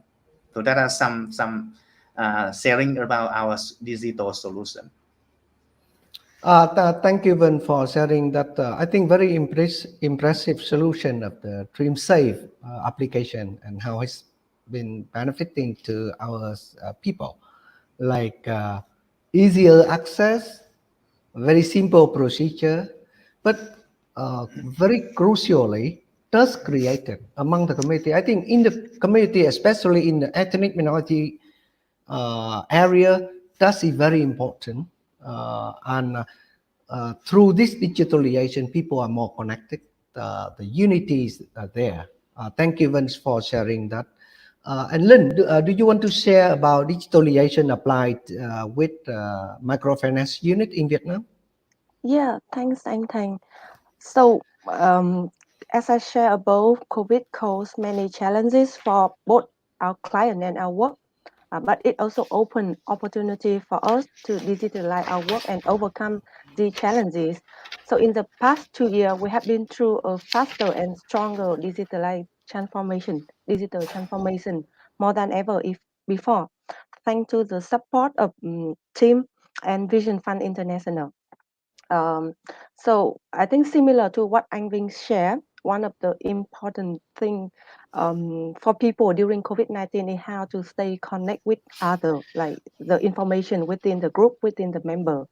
So during the social distancing periods, our loan officer already trained the client to use the social media like Facebook, Zalo for communication. They can quickly check on their loan application status, repayment schedule, tip for COVID-19 prevention measure, and useful information on livelihood and business skill. Thanks to social media, our client can stay connected to both the staff and other group member. And besides, so from August 2021, microfinance unit already migrate all loan information into a cloud-based core banking system, Musuni. So we can access to loan information in everywhere and in any device like laptop, tablet, or smartphone. Is it a solid foundation for us to build up a digital ecosystem, including core banking system, web-based digital field app in tablet, and then the next phase is client-facing app in smartphone. And from January 2022, all our loan officer start using tablets so they can carry their work at the field. Loan officer use tablet to input both client information and loan information when they're meeting with the client. So the information is captured into the system and seen into the core banking system, so the brand manager at the brand can check it like in real time. Our loan procedure are now almost paperless thanks to the tablet. This help reduce the processing time of the loan, like nearly 50%, like from 10 to 15 days before, now only up to 5 to 10 days. And we are working on cutting the time by 10 to 15% more in the coming time. So thanks to the digitalization during COVID time, we are now can shorten the loan application time and waiting period for loan disbursement. We can offer credit faster to meet with the household demand while the household cannot access to credit from other financial service provider. So as a result, our portfolio grow triple, like from 5% in 2020 to 15% in 2021, and now at the first 9 months of 2022, we already grow like 19%, which is nearly double the growth of Vietnamese banking sector credit growth in 2020. I think it is thanks to digitalization. Thank you, Len, for sharing that very positive impact and benefit that the Dream Science social media application has brought to the community people. And I think one of the benefit that I felt very impressive is about reducing the processing time 5 to 10 days, 50% of that time. So, in Vietnam, the procedures were very complicated, which is one of the factor preventing people to access to the loans. So thank you for sharing that. And you guys already set out the solution connecting the people with service online when the offline methods were not feasible due to the COVID-19 lockdown. I think not only some group of vulnerable people are supporting by World Vision Vietnam, not only like some 10,000 of the people we are supporting, but I think more vulnerable people and children, World Vision Vietnam will be reaching out in the years to come. So from the so far success, what are your aspirations for digitalization in your sectors, in livelihood sectors, Vin, and in microfinance, Lynn? Yes. So far, One Vision Vietnam has transformed 87 out of 950 traditional saving group into the digital saving group, which involve 1,140 rural and ethnic household representative. One Vision Vietnam expect that at least 500 traditional saving group, which involves 7,500 households, will be digitalized in the next 5 years in the collaboration with the partner. So we are looking for the collaboration with external partner, including NGO, private sector, and whoever want to join hand with One Vision Vietnam to expand our digitization solution for the poor in Vietnam. Thank you, Vin. Very glad to hear. And we look forward to seeing the growth of digitalization in World Vision Vietnam project area so that more and more people can benefit. Well, what you say is 7,500 households, equally, I think, to nearly 40,000 people and children will be benefiting from this digitalization in the next 5 years. And I pray that the aspiration will be materialized in the next 5 years. How about microfinance unit? What is your aspiration for digitalization plan in the coming time? Yeah, thanks, Anh. So we are now at the third phase of the digital transformation, which will be building client-facing app and going cashless to partnering with mobile money provider. Going paperless and cashless will enable us to serve household better and faster with lower cost and higher productivity. As a result, household can easily access to financial service like not only credit but also saving, insurance at an affordable price, and can boost their livelihood to generate sustainable income and improve their resilience to external shock. Next slide, please. So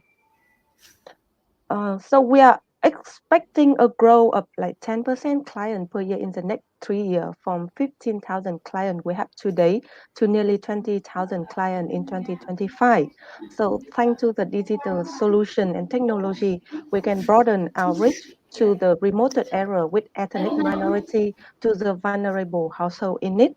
So we are also looking for the collaboration opportunity with private and other NGO, other sector who are who are interested in digitalization of microfinance and like financial service in general to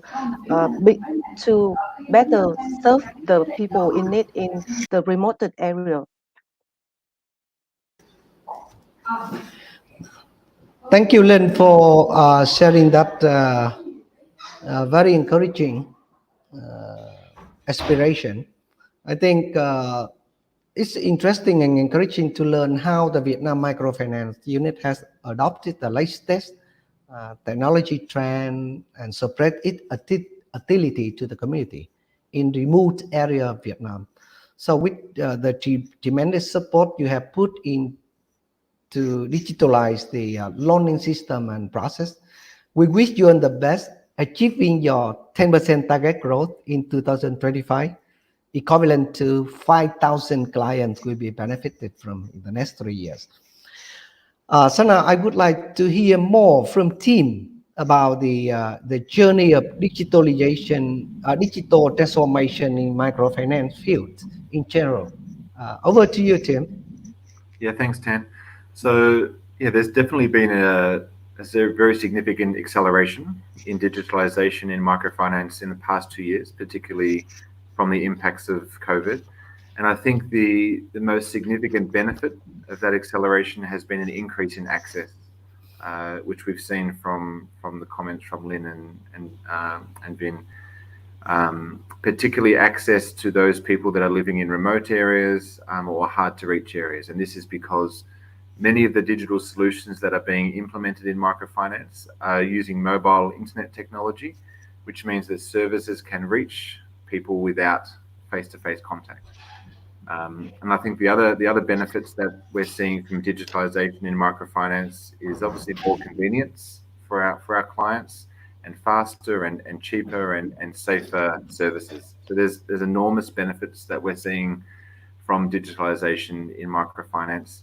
And just wanted to comment that I think when any organization really is designing digital solutions, is that they put the needs and the preferences of the client or the beneficiary at the very center. There's many companies that we see in Vietnam and across Asia and across the world that are doing end-to-end digital financial services. So financial services without any face-to-face contact.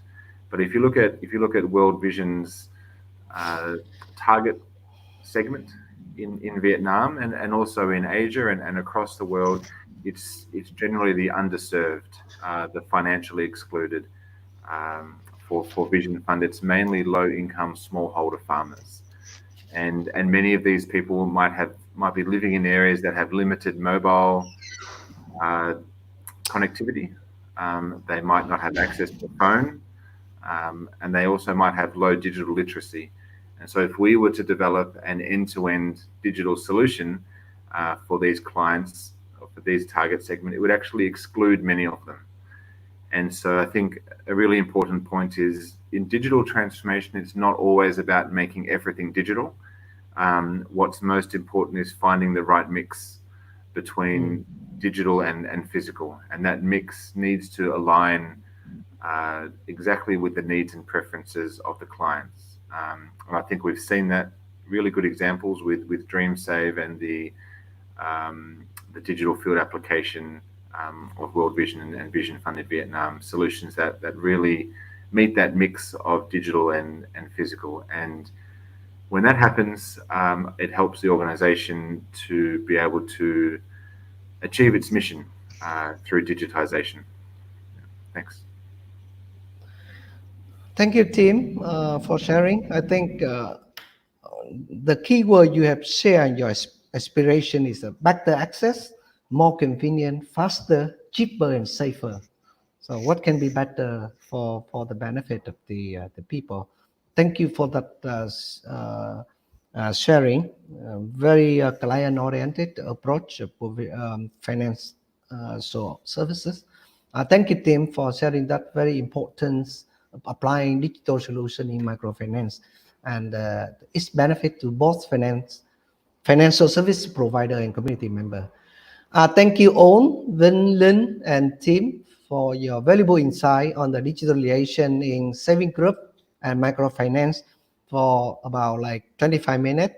They are particularly meaningful in the context of COVID-19 pandemic in helping vulnerable group in Vietnam. Now, question and answer. We are now welcoming any question from the attendants to our speaker. If you have any question, please feel free to unmute yourself and type your question or sharing in the chat box. And if you would like any specific speaker to answer your question, please feel free to mention it, Tim or Linh or Vinh. Yeah.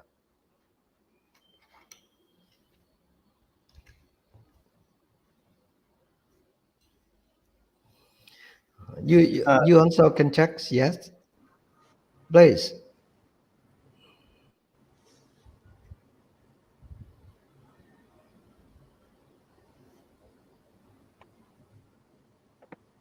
Okay, thank you, Brian. Thank you for your question.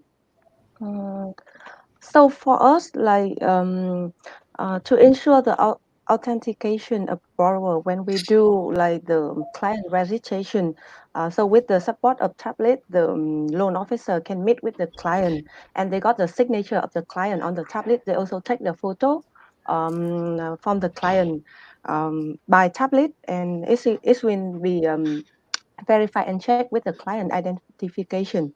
So I think that's one way that we can ensure the authentication of borrower, which is better than before when we only do it in paper. Yes. And I think and Tim, do you want to add?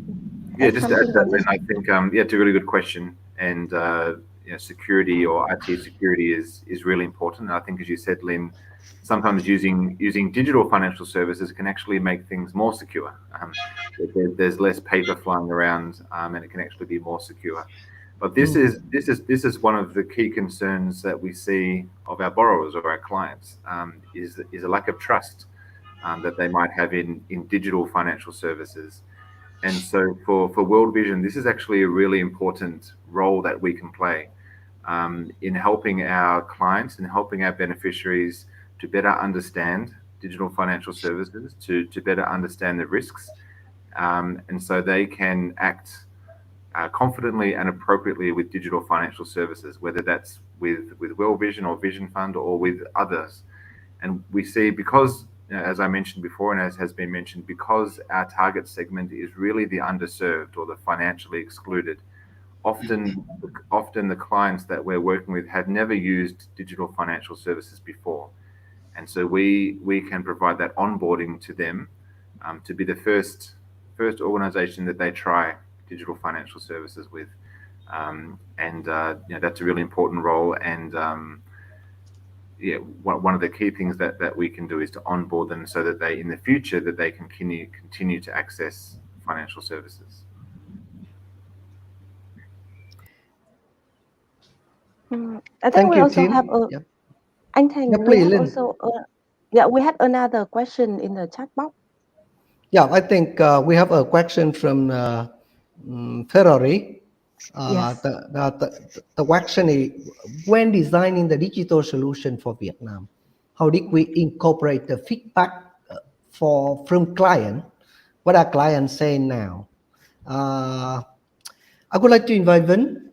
Yes. You want to address the question? Yeah. Yes, thank Thierry for your question. I think it is a really good question to think through about the application of the digital solution for our beneficiary, especially for the rural poor and ethnic people. Before applying the digital solution for Vietnam, we did the digital ready needs assessment. So we just wanted to know whether the partner and beneficiary interest in the applying the new technology in the traditional work. So we got several information about the infrastructure for the rural people, whether they can apply the mobile phone solution for the saving group. So we realized in the group, the saving group, there were at least one member who used a smartphone, and we also got the feedback from local partner and also from field staff and beneficiary through the consultation meeting that they were very afraid of the applying the technology for the saving group, because it is really hard, really difficult for rural people. But we discussed with operation team and decided to get 10 group for the pilot in 1 year. And we provide technical training and hands-on coaching together with our partner Dream Startup to supervise and provide support for group day to day. So after 1 year, we see that the thing that the client says before is now definitely changed. For example, when receiving the short message of the financial status, the poor, especially the ethnic people, were very happy, because in the past they only get information in the passbook, which were kept by the management member. So their family member were not aware of the saving amount or also about the loans amounts that they take so far. We also received the positive feedback from local partner that the process for organizing the meeting in the group were very easy when applying the digital solution, because in the mobile phone platform we design step by step for the process of the meeting, so people, especially the illiterate, can easily participate in the meeting to contribute money and also to get the loan from group. And then they see that when the group and the cycle, they will see the share amount and also the whole picture of the group financial status, including the share amount, interest rate, and also they know who is the most proactive member who Thank you, contributes Ben. saving Yep. and also gets the loan from the group. Yeah, So thank you, yeah, Ben. finally, I think the clients are now saying they are very happy with the digital solution. Yeah. I remember one day I conducted a monitoring in the field, and one of the old lady, she was very happy, thanks to the digital solution. She know how much she had been saving, because all the message came to her phone. Even it's not a smartphone, that normal phone, but she know how much she have been saving, how much total loans of the saving group have. That's very powerful of the digital solution. Thank you, Vin. Lynn, do you want to add anything for microfinance? What are the keyword? If you have Yeah, like some yeah, keyword, what are the client feedbacks now? yes. Yes, so as we shared before, we put the client in the center of the digitalization. So before we also do the client assessment, and we do like pilot in a small brand and then receive client feedback.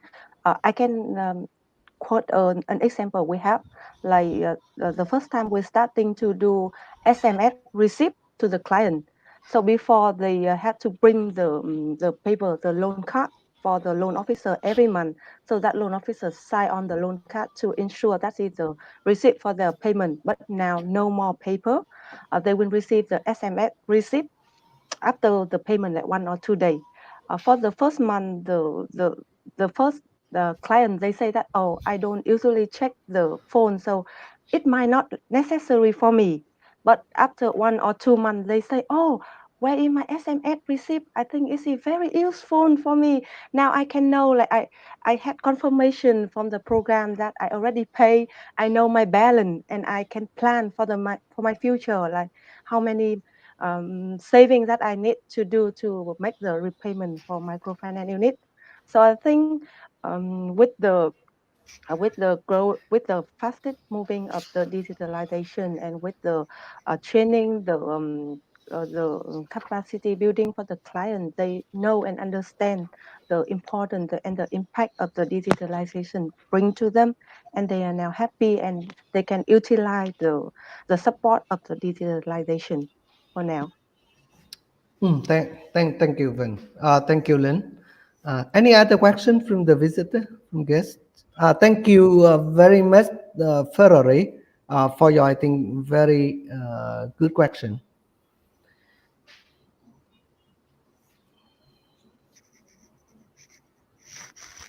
You want to unmute yourself and ask a question?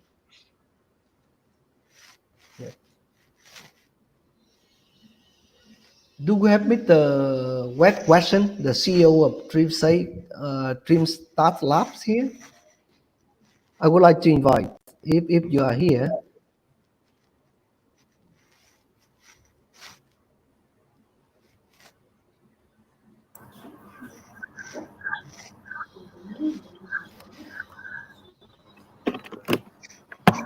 Okay, so if you do not have any question, and I believe that some insight we all learn and how to mitigate the impact of COVID-19 pandemic in Vietnam by digital solution. Thank you for attending this section on World Vision Vietnam initiative to mitigating the impact of COVID-19. We hope the section has brought you a thorough understanding of Vietnam context and our constant effort to adjust and apply the latest digital technology in our assistance to community across the country. I believe that by doing so, we can better serve target vulnerable group in the overcoming the challenge brought by the pandemic and moving forward towards sustainable livelihood and improved well-being of children and community, especially for vulnerable children in the remote and mountainous area. Thank you very much. Over to you, host, Jonathan. Thank you, and thank you everyone, the participants and the panelists. Hope you all found this discussion useful and knowledgeable. So up next is session 4, climate change and the bottom line and how corporations can reverse the trend. So see you folks at that session link. Thank you very much. Thank you everyone. Thank you. Bye-bye. Have a blessed day. Thank you everyone. Bye.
It is my honor to introduce the panelists for this particular session. We are glad to have Pierre Lorinet, Chairman of Lorinet Foundation. Pierre's personal philanthropic journey is centered on expanding the work of his family foundation. Lorinet Foundation's mission is to support pioneering, impactful, and sustainable initiatives promoting education, employment, and access to clean water and energy for vulnerable communities in Mongolia and Southeast Asia. Thank you, Pierre, for accepting our invitation. Please join me in welcoming Tony Reynardo, Principal Climate Action Advisor for World Vision. Tony serves as Principal Climate Action Advisor for World Vision. He promotes forestry and agroforestry initiatives globally within the World Vision Partnership and beyond. For his 18 years service to humanity and the environment, the government of Niger awarded him its highest honor for an expatriate, the Order of Agriculture with Merit. He is widely recognized for his influential contribution to heighten international awareness on the impact and efficacy and uptake of simple, low-cost, scalable methods of reforestation known as FMNR. Among major awards, Tony and FMNR have recently received 2018's Right Livelihood Award for demonstrating on a large scale how dry lands can be greened at minimal cost, improving the livelihoods of millions of people, and the World Future Council Agroecology Award. In 2019, Tony was appointed as the member of the Order of Australia. We also like to welcome Dr. Vincent Cheng, Arup Fellow, Director of Climate and Sustainability. Dr. Vincent is a Fellow and Director of Climate and Sustainability Services at Arup in East Asia. He leads a group of design engineers and specialists working on some of the most sustainable projects across the region and advising clients on their transition to zero carbon. His lifelong dedication and sustainability has earned him the Sustainability Leader of the Year in Hong Kong Sustainability Award 2018-19. I'm so glad to invite Nomodari, World Vision's youth advocate from Mongolia. Nomu has a strong opinion on children's rights. She's a resident of Ulaanbaatar, Mongolia, the world's coolest capital and one of its most polluted, as she says. Nomodari is a member of HLS consisting of 25 to 30 students who meet regularly to debate and discuss issues related to environmental health, gender issues, and violence against children. This group opens the space for students to share their ideas on many topics that they consider relevant, such as sharing ideas on how to be a responsible citizen and how they can develop and improve the school environment where they study. She is the vice president of her school student council and the president of Fridays for Future Mongolia. She is also young leader of World Vision since 2019 and a member of our Child Rights Connect since 2020. In this critical session, we are honored to have Sarah Berup leading a relevant, timely, and insightful conversation. Sarah is the Chief Operations Officer for World Vision International and the Asia Pacific region. She is a global humanitarian and developmental leader with deep expertise in protecting the most vulnerable and responding to complex, protracted crises. Sarah is a former diplomat and humanitarian advisor for the Australian government's Department of Foreign Affairs and Trade. She has developed deep domain expertise in protection and inclusion, specifically responses to gender-based violence, child protection, and disability inclusion. Thank you all for joining in this panel discussion, and over to you, Sarah. Thank you, Rahul, and good morning, afternoon, and evening to you all. Thanks for joining us today. It's certainly a privilege to moderate this session. We'll be discussing a really critical and timely issue, climate action. And importantly, it'll be an opportunity to listen and learn at how businesses are acting and responding, helping to mitigate the negative impacts of climate change. Firstly, here in my home, Melbourne, Australia, I'd like to acknowledge the Wurundjeri people, the traditional custodians of this land, and I pay my respects to their elders, past, present, and emerging. But without further ado, it's time to hear from our esteemed panel composed of advocates for the environment and climate action, as well as representatives from the mining and energy industries. To the broader audience, I invite your questions and comments in the chat. Please don't hesitate. This is such a great opportunity to connect and learn more. I'm going to start with Nomu. Let's begin, Nomu, by tackling the effects of climate change on children and young people, which is a central focus of World Vision's work. As a mother of teenage children, this is certainly a hot topic at our dinner table. We're so fortunate today to hear from Nomu as one of our very own passionate World Vision youth advocates. As UNICEF states, nearly 9 out of 10 children who fall ill due to climate change are aged 5 or younger. By 2040, an estimated 25 million more children will be malnourished due to the impact of climate change, and a further 600 million will live in areas with extremely limited water resources. Nomu, as a youth advocate, what are some of your biggest fears if we neglect to respond effectively to climate change? As a child advocate, hello everyone. Nice to meet you. I'm Nomu, and English is my second language. So if I stutter or make mistakes, please walk past by it. And yeah, so to answer for it, as a child advocate, my biggest fear is that if we ignore or neglect to respond to climate change, is that all we have done will go into vain. So I started advocating internationally for when I was 14 years old, and now I'm 17. It's been quite the journey. I have attended meetings very early in the mornings to late at nights. I have planned a project where we clean around the schools, or where we, start doing other more projects that could help. This is something that I've done in the past like 3 to 4 years, and not just me, but other child advocates have done what they can do best too. Now, we don't have to do anything. As a child myself, I don't have the responsibility, or I don't need to do anything at all to, for climate change, but I am doing it. And I did it because I wanted to, because I had to.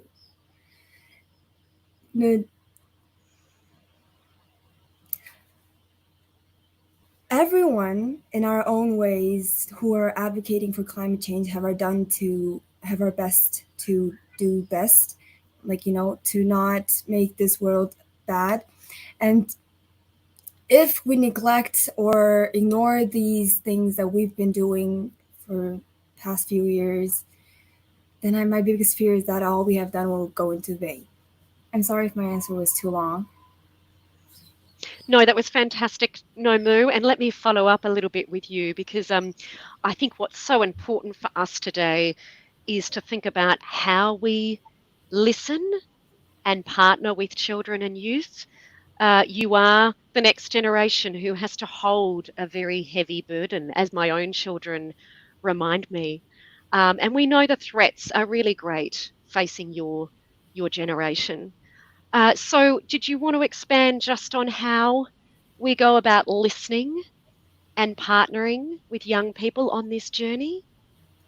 Yes. So there's a common mistake that happens in Mongolia, is that adults, whenever we try to warn about stuff or try to come up with solutions, they silence us. They act like they hear it, like, oh, is that so? Okay, now go ahead and sit down, or stuff like that.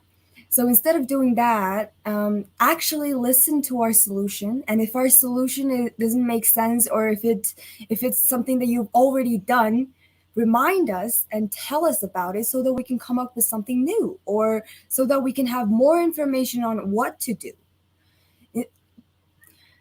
A lot of adults, they try to hide things from us, like hide informations, because they think we won't understand, or they think that we're not mature enough to get involved in it. It's not about being mature or, trying to understand it, because anyone can understand that climate change is a risk and we need to take action. Everyone knows about it. Even my 5-year-old cousin knows about it. So listen to us, and if we said something wrong, correct us in the right way, and then, guide us so that we can help too, because we want to help. Beautifully said, Nomu. Couldn't have said it any better. And we hear that call to listen, not to hide the facts and the realities, and to work with you on solutions. I know we know as an organisation, World Vision, that a great deal of innovation comes from young people and children themselves. So thank you. I'll move on to my next question. I think many of you have heard the quote from Charles Zareb of Trident Estates, who says sustainability is not a choice, but a necessity. And I think this certainly translates into the climate action sector.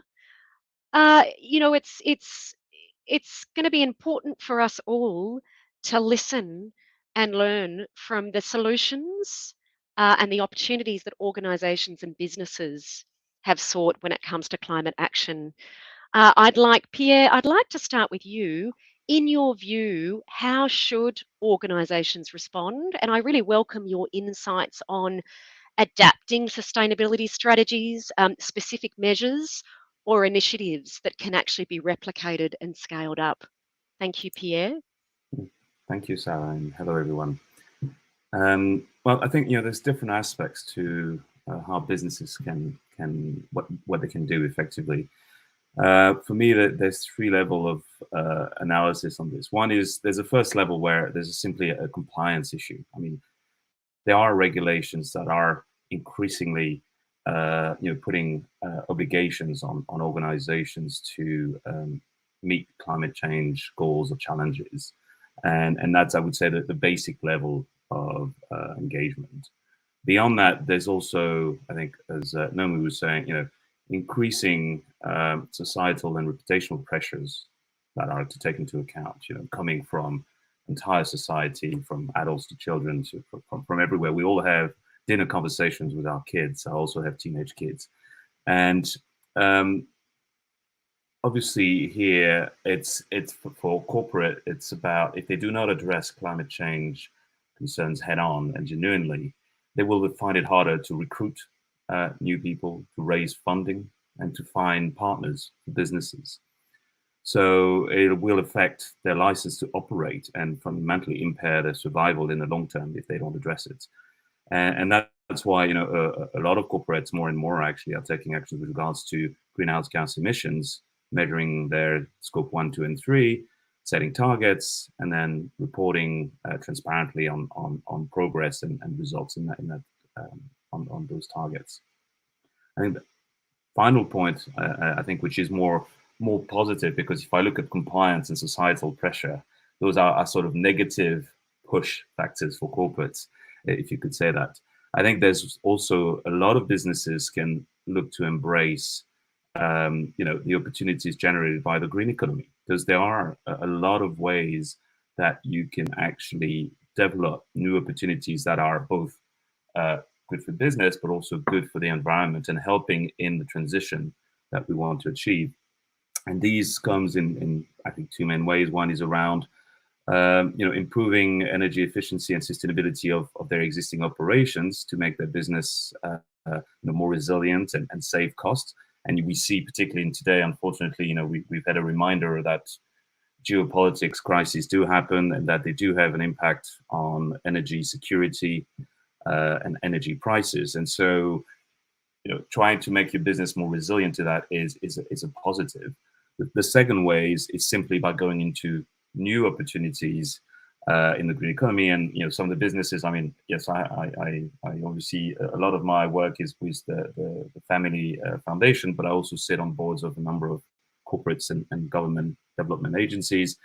And there I see organizations looking into investing obviously in renewable energy development and production, investing in new technologies such as technologies around hydrogen and ammonia for long-haul transport of trucks or ships, which are particularly hard industries to move from the current environment to a more sustainable, climate-friendly approach. So those are other ways the corporates. I think that maybe a final element I'd like to add is, and where I think philanthropy meets the corporate world is around advocacy. And again, some of the corporates I'm involved with are also looking to advocate to remove effectively barriers and accelerate the energy transition. So one of the examples is for carbon tax around shipping. I think when you look at some of the areas, the various areas that are effectively impacting the climate, there are some that are easier to transition than others. And if you look at shipping, construction, flying, those are particularly hard. We don't today have alternatives for fossil fuels, and so putting in the right sort of framework and creating an element that will help or will push effectively corporates and generate funds that can be reinvested in research and development in new technologies, I think is essential. And I think that's where, again, corporate can play a role there as well. And that's where I think also philanthropy probably has more to play in that framework, because it's more risky. There's no immediate return to advocacy, but it is something that is imminently important in removing barriers to the transition.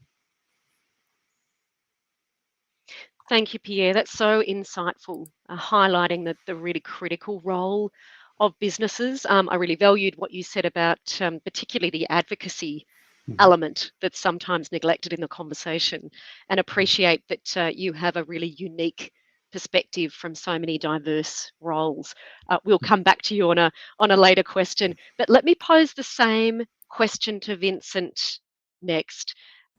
Vincent, how do you think organisations and businesses can respond to climate change? Thanks, Sarah. And then first of all, thanks Well Visions to having me here. I mean, it's really my great honor, to share my experience and also some of experience of my company that working on these areas. Well, indeed, if you look at the past few years, and in particular since that Paris agreements, I would say the business world actually changed a lot, and it's actually probably the first time that the governments, the business sector, and the industry actually are aligned on one of this, I would say, most important agenda in humanities, till now. So I think Pierre actually have tell us the kind of context what's the drivers, the main drivers that are making business align on this direction. What I'd like to add on that is actually that we need to work together. We know that. I mean, combating climate change is not a right thing to do. It's a good thing to do, for business also. And that thing certainly there's a lot of things that could be done within in organizations, and of course also collectively across the different sectors. And first, I think it's very important that we need to change our carbon lock-in economy. That's I think is very important, and the practice. We have been using this carbon-driven kind of economy modes for solutions, industrial solutions. So we have been using this very successfully, driving our economy development. So that has to be changed. I think all organizations have to think, pause and then think ahead what actually is important, not only to our business, and more important to the humanities and for next generations. That if we want to sustain another and forever, that what are the important things. So I think at certain junctures, we need to walk away from something. We our organization make I would say quite bold commitments last year, is that we decide to walk away from fossil fuel completely. So starting from last year, is that we will not do any projects that's be related, an energy project related to fossil fuels. So that's very important. If all big organizations make this kind of commitments, that the world will change, and business world I'm talking about will change quite rapidly on that. So secondly, that we have to we're actually helping our client, of course, to develop the decarbonization roadmap. I mean, we actually what's been done, that we have already pumping a lot or too much, maybe come CO2 in the atmosphere. We have to start to think about how we can wind down this kind of emission, and after that we have to think about how we can capture that can bring down to a level that do not exceed our the carrying capacity of the group. So I think all organizations are need to make another commitment, which is their net zero commitments. Here in Arrow, we actually give a deadline of 2030s. By 2030s, that we will be net zeros in our operations, well, including helping our climate force and what Pierre mentioned, that scope 3 kind of emissions. That I think is something that we have to work together. I mean, lastly, I think also very important is that we need to act, right? We need to suggest or discuss what sort of actions that we could, could be starting from small things, right? Within organizations, we set our teams to think about we have the plan, we have the roadmaps, what's next, and what's the actions, and then we think about our business and we think about our operations.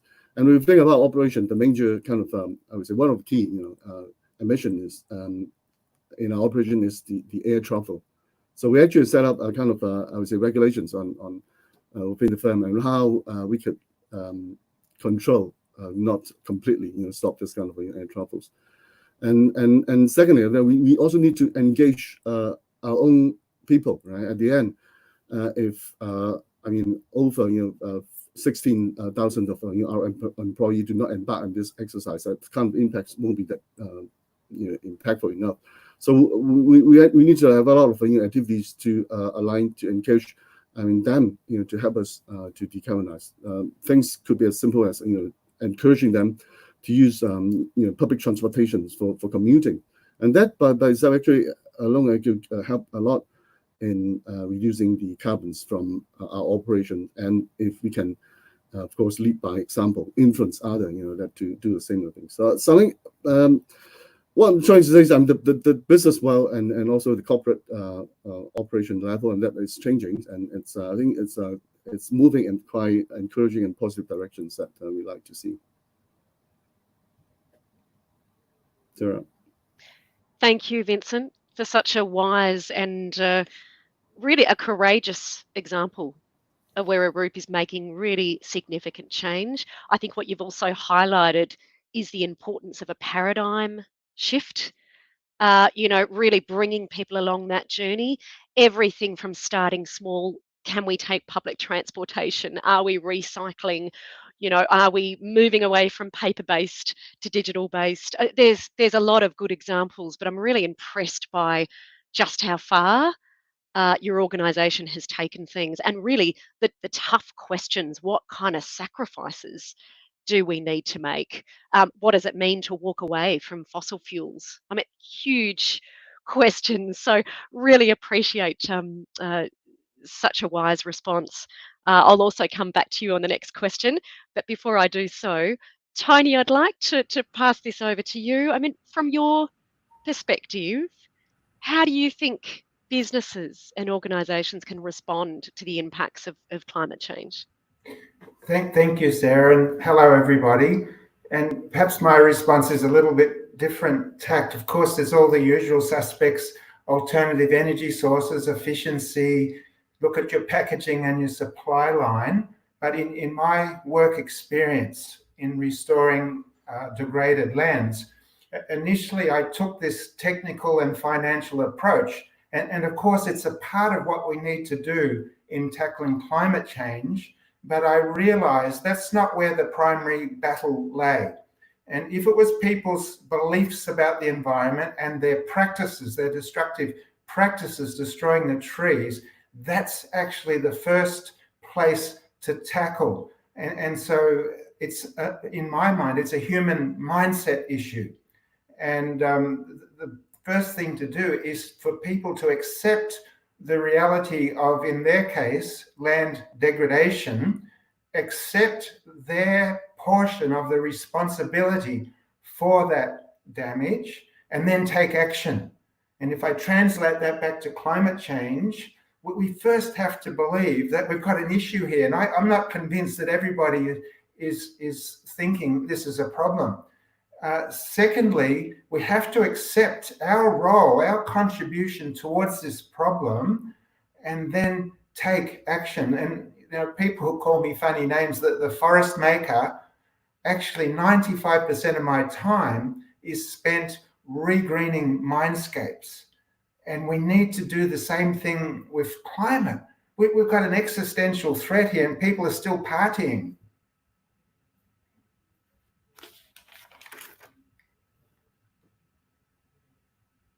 Yes, well said, Tony. I often refer to your statement around regreening mindsets towards regreening landscapes. I think it's an excellent way to put it, and an important reminder that it's not time to party, it's time to get serious. And I think today is really about that. It's about collectively acting in each one of our roles, in each one of our spheres of influence. I'm going to move on to the next question, starting with Vincent. Vincent, how critical do you think partnerships and coordinated efforts are in bringing climate action and addressing the impacts of climate change? Well, I think certainly that we need to complete this exercise in a concerted way. We need kind of collective, I would say, efforts from everyone. If you look from perspective of business or our industrial practices, or how we actually coordinate ourselves within our society, that I think it's not a kind of job that can be completed or finished by one or organization or one individual. So we have to work collectively. Well, in particular, what Pierre mentioned, I mean that in kind of emissions for corporations, for business, that there's a three scope mainly. That on scope 3, actually related to the kind of partners that all business work with their partners on completing their job. So I think partnership is very important that if you want to influence others. I mean, say for example that I think now, I mean, globalization is becoming kind of a norm for operations. So many companies actually that they need to source, they need to get the kind of their kind of supply from global supply chains. So I think first thing that I mean these companies probably can help to build a kind of a green practice on this global sourcing. And in particular, they have the kind of influence, right? They could set, I think more importantly, the kind of sustainability requirements for all their kind of products that they procure worldwide, and that actually can create a kind of need and also demand in the industry to identify what's I mean, Europe, we have the taxonomy. What is the right things to do in the industry, and that I think is something hasn't been resolved totally yet. But I think with this kind of I would say guideline or requirement set by the buyer, certainly the producer or provider will do something to help to make the entire supply chain cleaner and more sustainable. And secondly, it's also important that we need to track the performance, right? I mean, in particular, I mean, all I would say listed company or other big corporations, they need to disclose their ESG performance. So that actually provide another opportunities for this big mega company to work more effectively or collaborate with their partners. So they need to track the performance of their working partners, and I think with those informations and collate, then they could comfortably to disclose their own kind of performance. I think that is very important. And that I think the ESG investment or ESG reporting things actually are evolving and developing fast, and I think that can be a very effective mechanism to help, to guide, to direct the overall practice of the business and also the industrial practices, and the hopefully the financial the Wall Street people can listen to that and then help from their end also to give the pressure on that. But finally, I think it's also important that we need to create,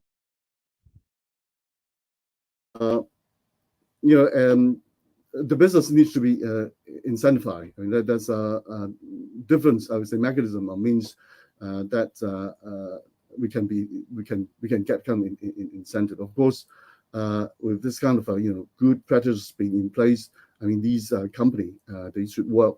They should encourage their partners to work more with more, I would say, repeated work, and more importantly, that if possible, they could provide the kind of financial assistance to help them to build their capacity. I mean, bear in mind, in many, I would say, manufacturing base or manufacturing company in Southeast Asia or even in East Asia, then they're not that developed. They don't have the knowledge, they don't have the capacity, they don't have the resources to develop this kind of system. So with help of, say, the MNC, that probably can expedite the whole process and make this kind of transformations faster and quicker. And hopefully with, I mean, the kind of regional integrations in these areas on this region that can provide more, even better, quicker kind of impetus to help to guide everybody into working in the right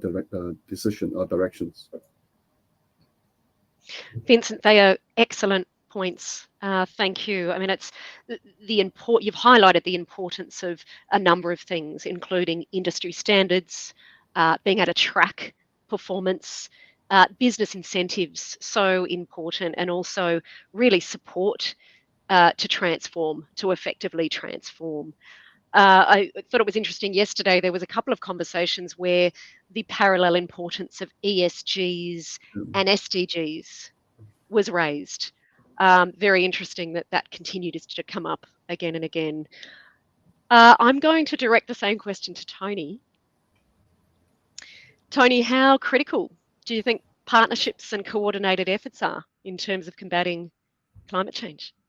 Thank you. Of course, every individual, every company has a responsibility and can do much, but it has limits. And the problem and the impact of climate change are at such a scale and have such an urgency that I don't think any single government or organization or individual can effectively tackle it alone.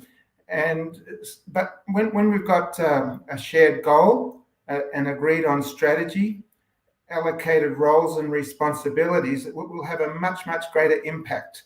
And I certainly see this in my work in land restoration.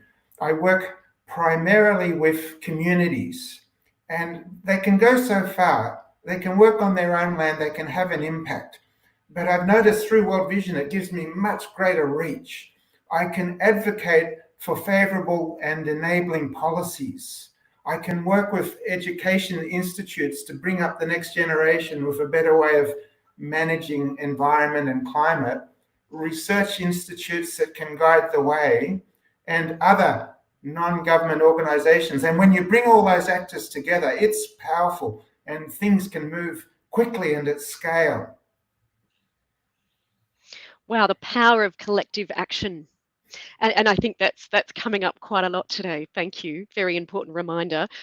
Pierre, I'd love you to answer that one as well. I know we didn't initially put your name down there, but if you would please add in just in terms of the importance, the critical nature of partnerships and coordinated efforts.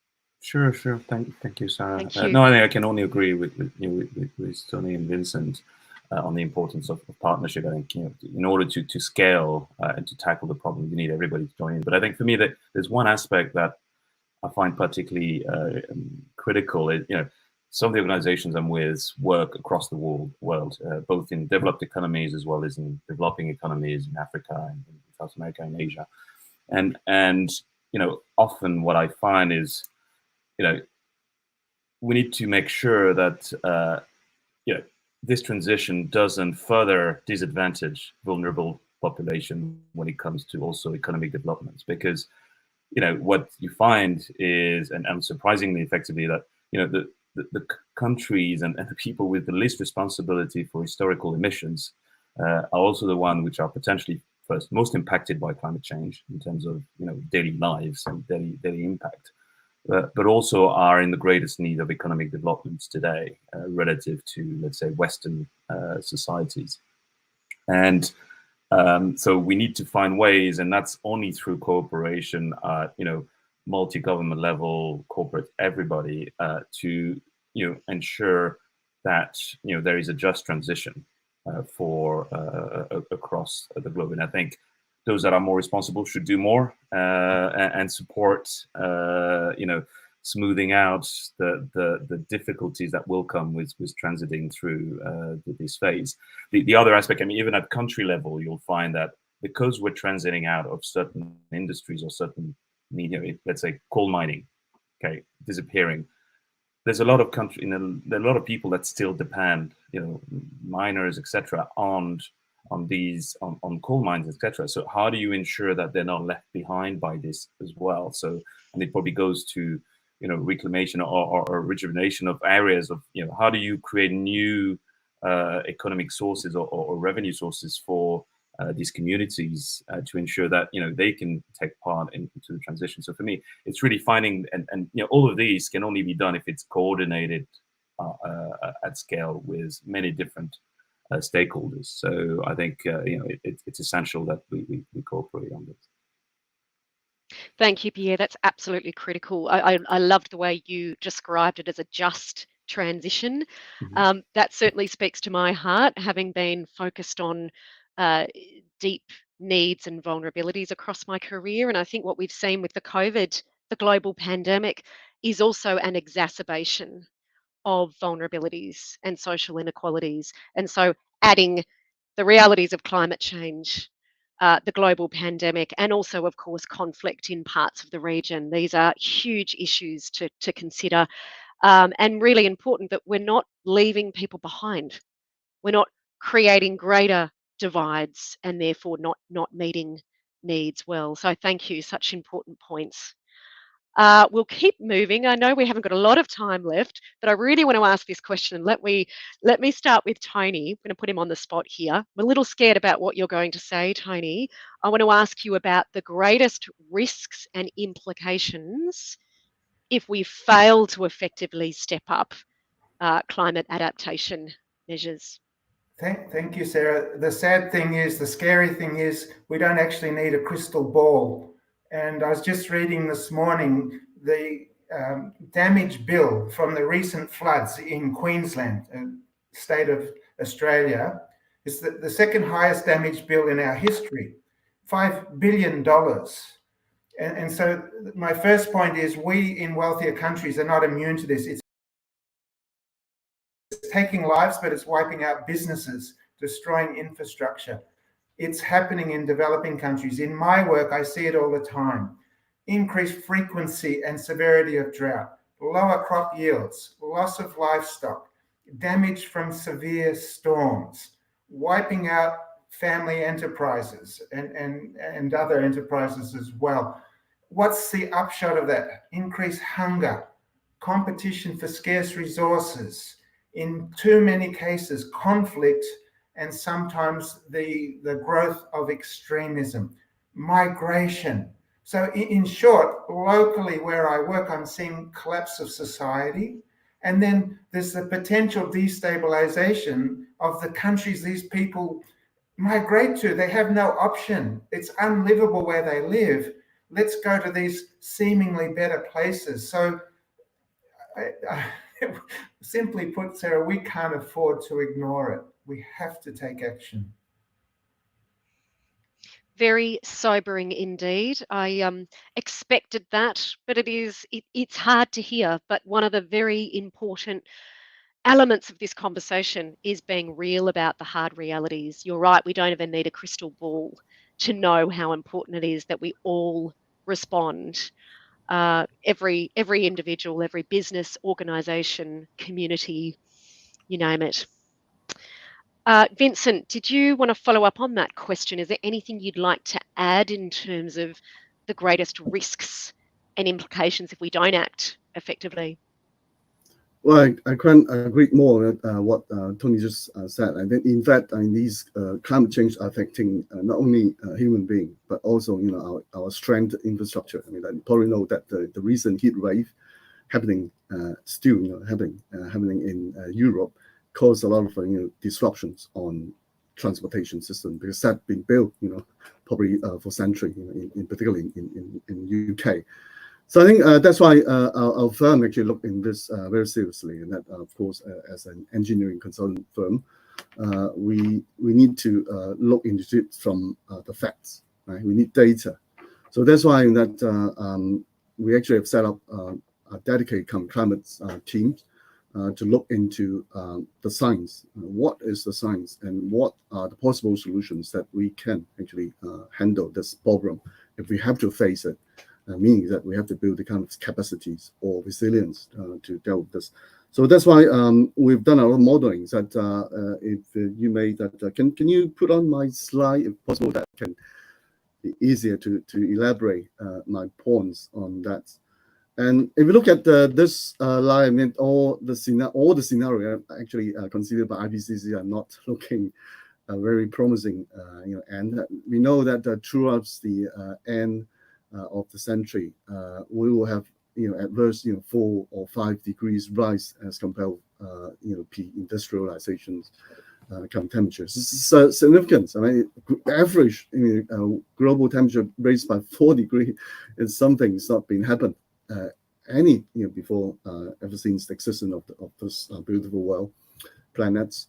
So we have to look into this, what sort of risks, and in particular when we say build resilience, to what extent of resilience we need to build up to, and that's something the team here is working on.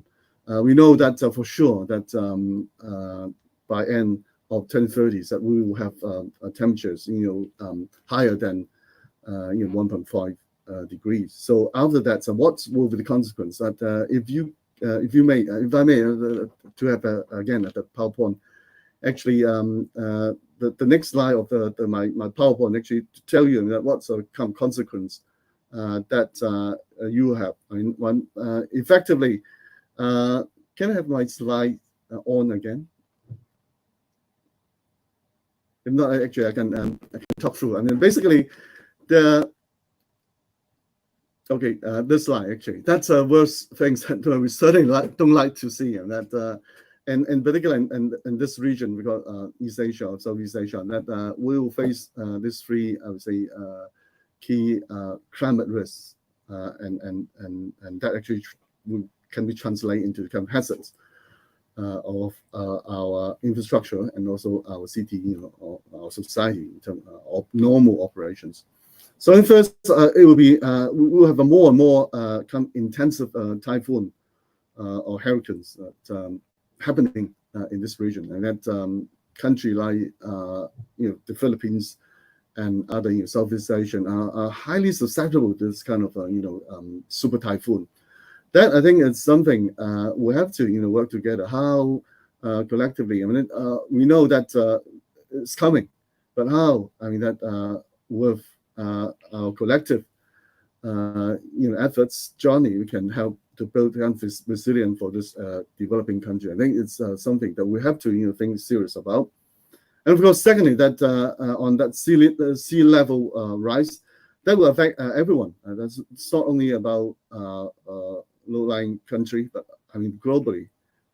If the projections, prediction by IPCC is correct, that we will, on average, by the end of this century, average rise by 0.5 meters, which is significant. Right? You can imagine many low-level kind of cities that they will be flooded completely, by this kind of zero level rise year-round, all the time. So, and if you consider that the kind of extreme worst scenario, whereby we have this typhoon and other storm surge coming in, this kind of a zero rise will even more kind of severe, could be up to 2 meters. That I think it's something that we are unprepared, totally unprepared. Nobody actually at this juncture actually prepare for this kind of extreme conditions.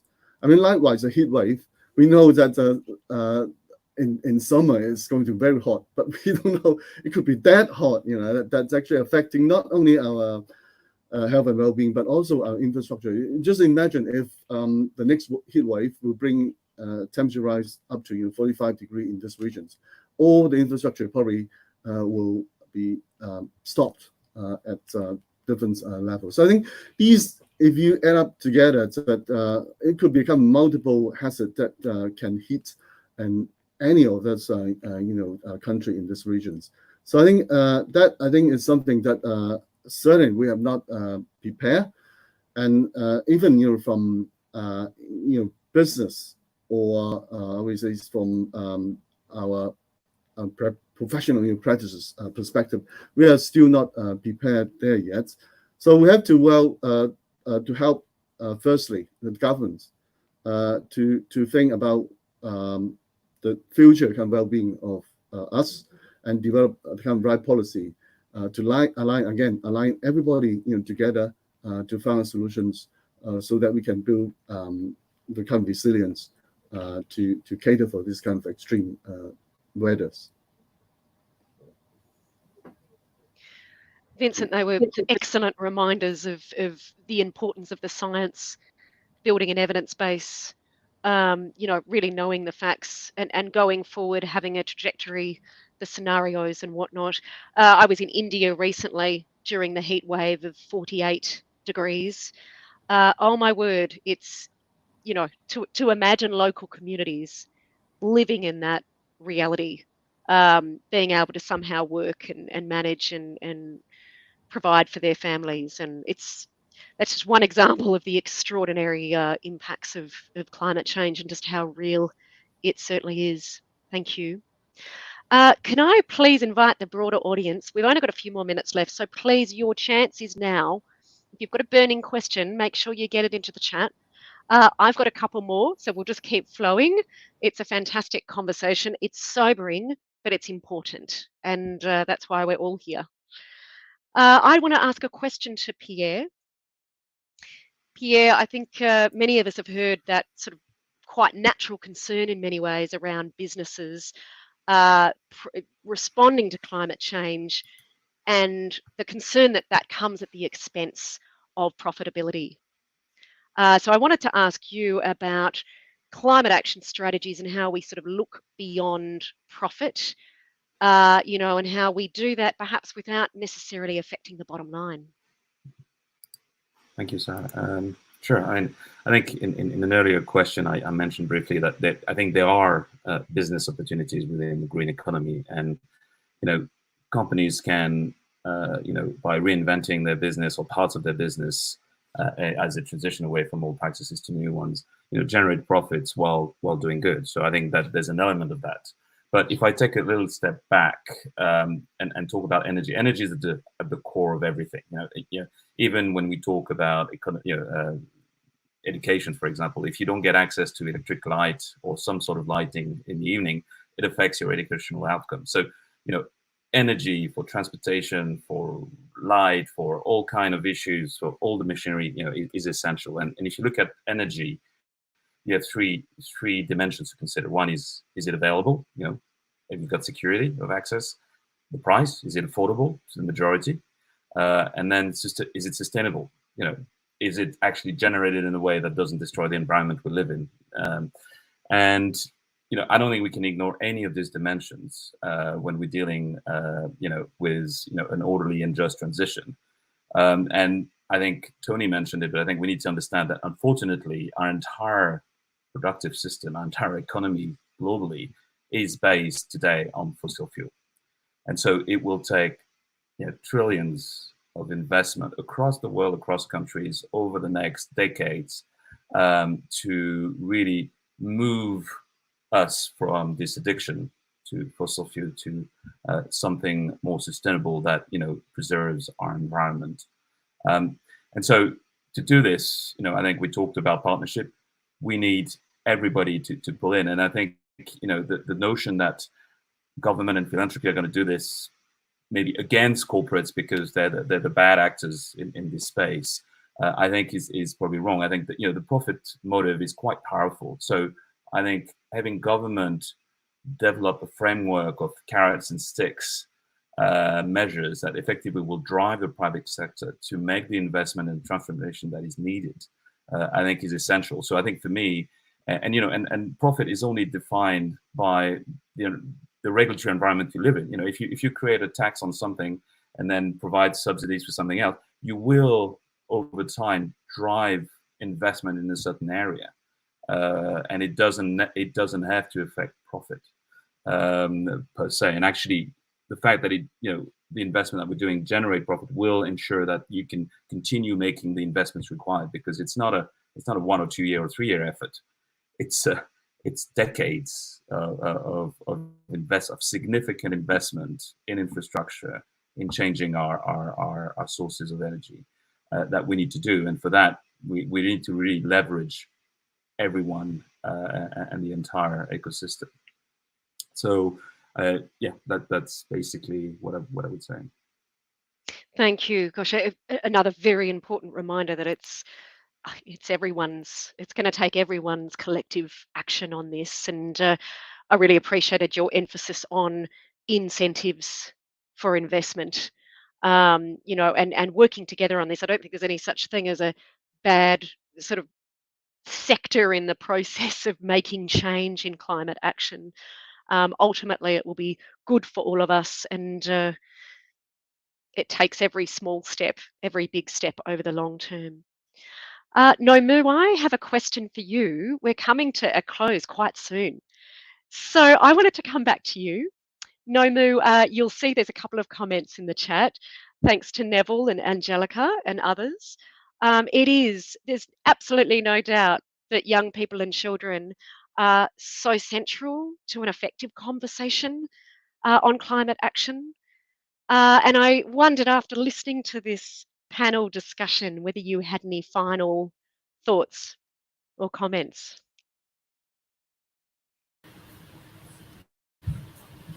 So, before this panel discussion and before everything began, I first thought that adults weren't doing anything. Like, no one is acting or no one is trying to make change. That's what I first thought. And then after attending meetings and hearing what adults and corporations have to say, I started to understand that people are doing something and people are trying to make it better. It's just taking a very long time to make it happen. The time we are taking is not acceptable, but people are trying, and that I think is a good thing. And from today, I got to know about Arab and from Tony about the actions and the changes of it, and what I need to do more in my community too. So thank you for everyone for this amazing session, and thank you to Sarah for supporting. Thank you, Nomu. I think you have rightly raised the sense of urgency, the sense of importance. I often hear my teenagers talk about this, and I'm sometimes at a complete loss of words. There are some really positive things I can go back with and talk over the dinner table tonight. At some point, I do encourage the audience to also have a listen to I think there's a recent podcast, Tony, on FMNR, and just the impact and opportunity that presents, amongst other really important solutions. I am having a look in the chat. I don't want to miss anyone's questions. I want to sum up a little bit before we need to finish. So just last opportunity, do throw any... oh, there is a question here. Sorry, I'd missed that one. Tony, looks like there's a question for you. I can't actually see the full screen. Tony, how can we position FMNR model with companies as part of, and I missed the bottom line. Me too. Green economy? It's actually in the, if you go in the Q&A on the chat, you can see the full question. How can we position MFMR model with companies as part of green economy? So I guess there's various ways. One, option that companies often are interested in is buying the carbon credits. And in World Vision, we ensure that most of the profit from that goes to the community. And we don't lock them out of benefiting from the forest. So it's sustainable management of the forest with the added benefit of carbon credits. But I would think, particularly for those companies that are they're sourcing their materials from agriculture, it's in their interest to incentivize farmers, perhaps give a premium for those farmers growing foodstuffs and other products in a regenerative way. So that's just two things off the top of my head. Fantastic. Thank you, Tony. Rahul, do let me know if I've missed any other questions. I think, look, there's clearly been a theme that's come through here, and that is that climate change and climate action is about collective action. I think it's really important. We've talked about a just transition, what that might look like, addressing the needs of highly vulnerable communities, thinking about the impacts of our actions for everyone.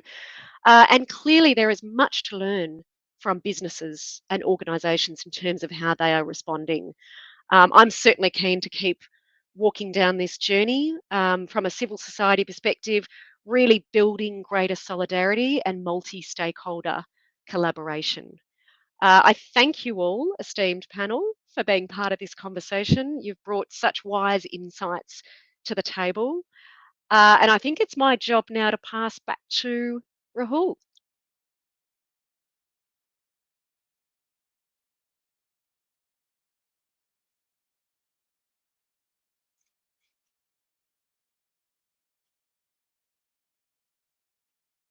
I think perhaps we've lost our host, but I'm certainly still here. And perhaps it's best just to thank you all again. Wish you all well, and we look forward to continuing these conversations. Thank you, everyone. Hi, everyone. So sorry, I Thank you. just connected to the video. Yeah, sorry. And thank you all for the participants, the moderator, and the panelists for very insightful session. And I just want to show that we have a poll. And the poll is, are you interested to partner with us to mitigate and reverse the impacts of climate change across Asia? Key in your response to the poll that's happening right now.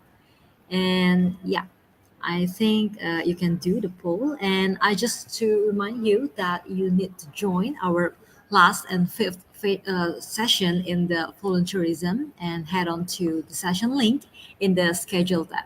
So see you and thank you.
Good afternoon, ladies and gentlemen, and welcome to the fifth and final session of Limitless 2022. For Children, for Change, for Life, World Vision's Asia Summit for Corporate Good. This session is entitled The Great Resignation, Volunteerism and Re-engagement. We have an illustrious panel joining us. The Great Resignation, or the Big Shift, has been an economic trend since early 2021. We've seen employees voluntarily resign from their jobs en masse due to various factors. As we become more socially conscious, corporate volunteering is becoming more and more popular. Join us in this session with our panel of experts as we discover how we can re-engage our employees and help them find purpose, relevance, and fulfillment in their everyday work. Please turn your attention to the screen as you see this video.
Unfortunately, one of our speakers, Mr. Srikanth, is unable to join us today, but we are fortunate to be joined by our esteemed panel, starting with Abhishek.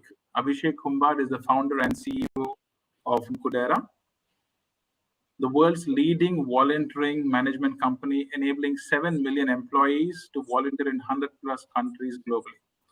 Featured in the Forbes 30 under 30 list and the MIT Innovators list under 35, Abhishek is a leading voice in the evolution of responsible and sustainable businesses. Abhishek holds a bachelor's in engineering from BITS Pilani and an MBA from IIM Bangalore. We also have on this panel Michael Sandiego, the Chief Finance Officer of the Eon Group. Mike Sandiego used to be a World Vision Scholar under the Ebenezer Project of the Evangelical Church from 1984 to 87. He is an active ambassador and has been promoting the advocacies of World Vision and has been sponsoring kids since 2022. Mike was Senior Vice President for Finance and Management Services and is also now the CFO for Eon from 2017 to 2013. And he has returned in 2022 to the Eon Group as the Chief Financial Officer. We are also happy to have Carlos, the Brand, Marketing and Culture Director from TELUS International for Asia Pacific region. Thank you, Carlos, for joining in the middle of the night from Mexico. Carlos has worked for over 13 years in different locations of TELUS International, supporting talent acquisition, communications, corporate social responsibility, marketing, and culture. Prior to joining TELUS International, he has previous experience in other big BPO and captive centers. We are honored to have Rebecca France, who is moderating this relevant, timely, and insightful conversation. Rebecca is the Regional Director of People and Culture for World Vision International in Asia Pacific, responsible for end-to-end HR across the region with a primary focus on people strategy, leadership, culture, organizational structure, staffing, performance, talent management, and employee experience. Rebecca has 28 years of work experience, accumulated through living and working in 6 countries, 5 industries, and 3 functions. Rebecca's vision is for every human being to have fulfilling works and make the unique contributions only they can on this planet. Thank you, Rebecca, for taking the time, and over to you. Thank you so much, Rahul, and a warm welcome to our virtual audience here and all our panel.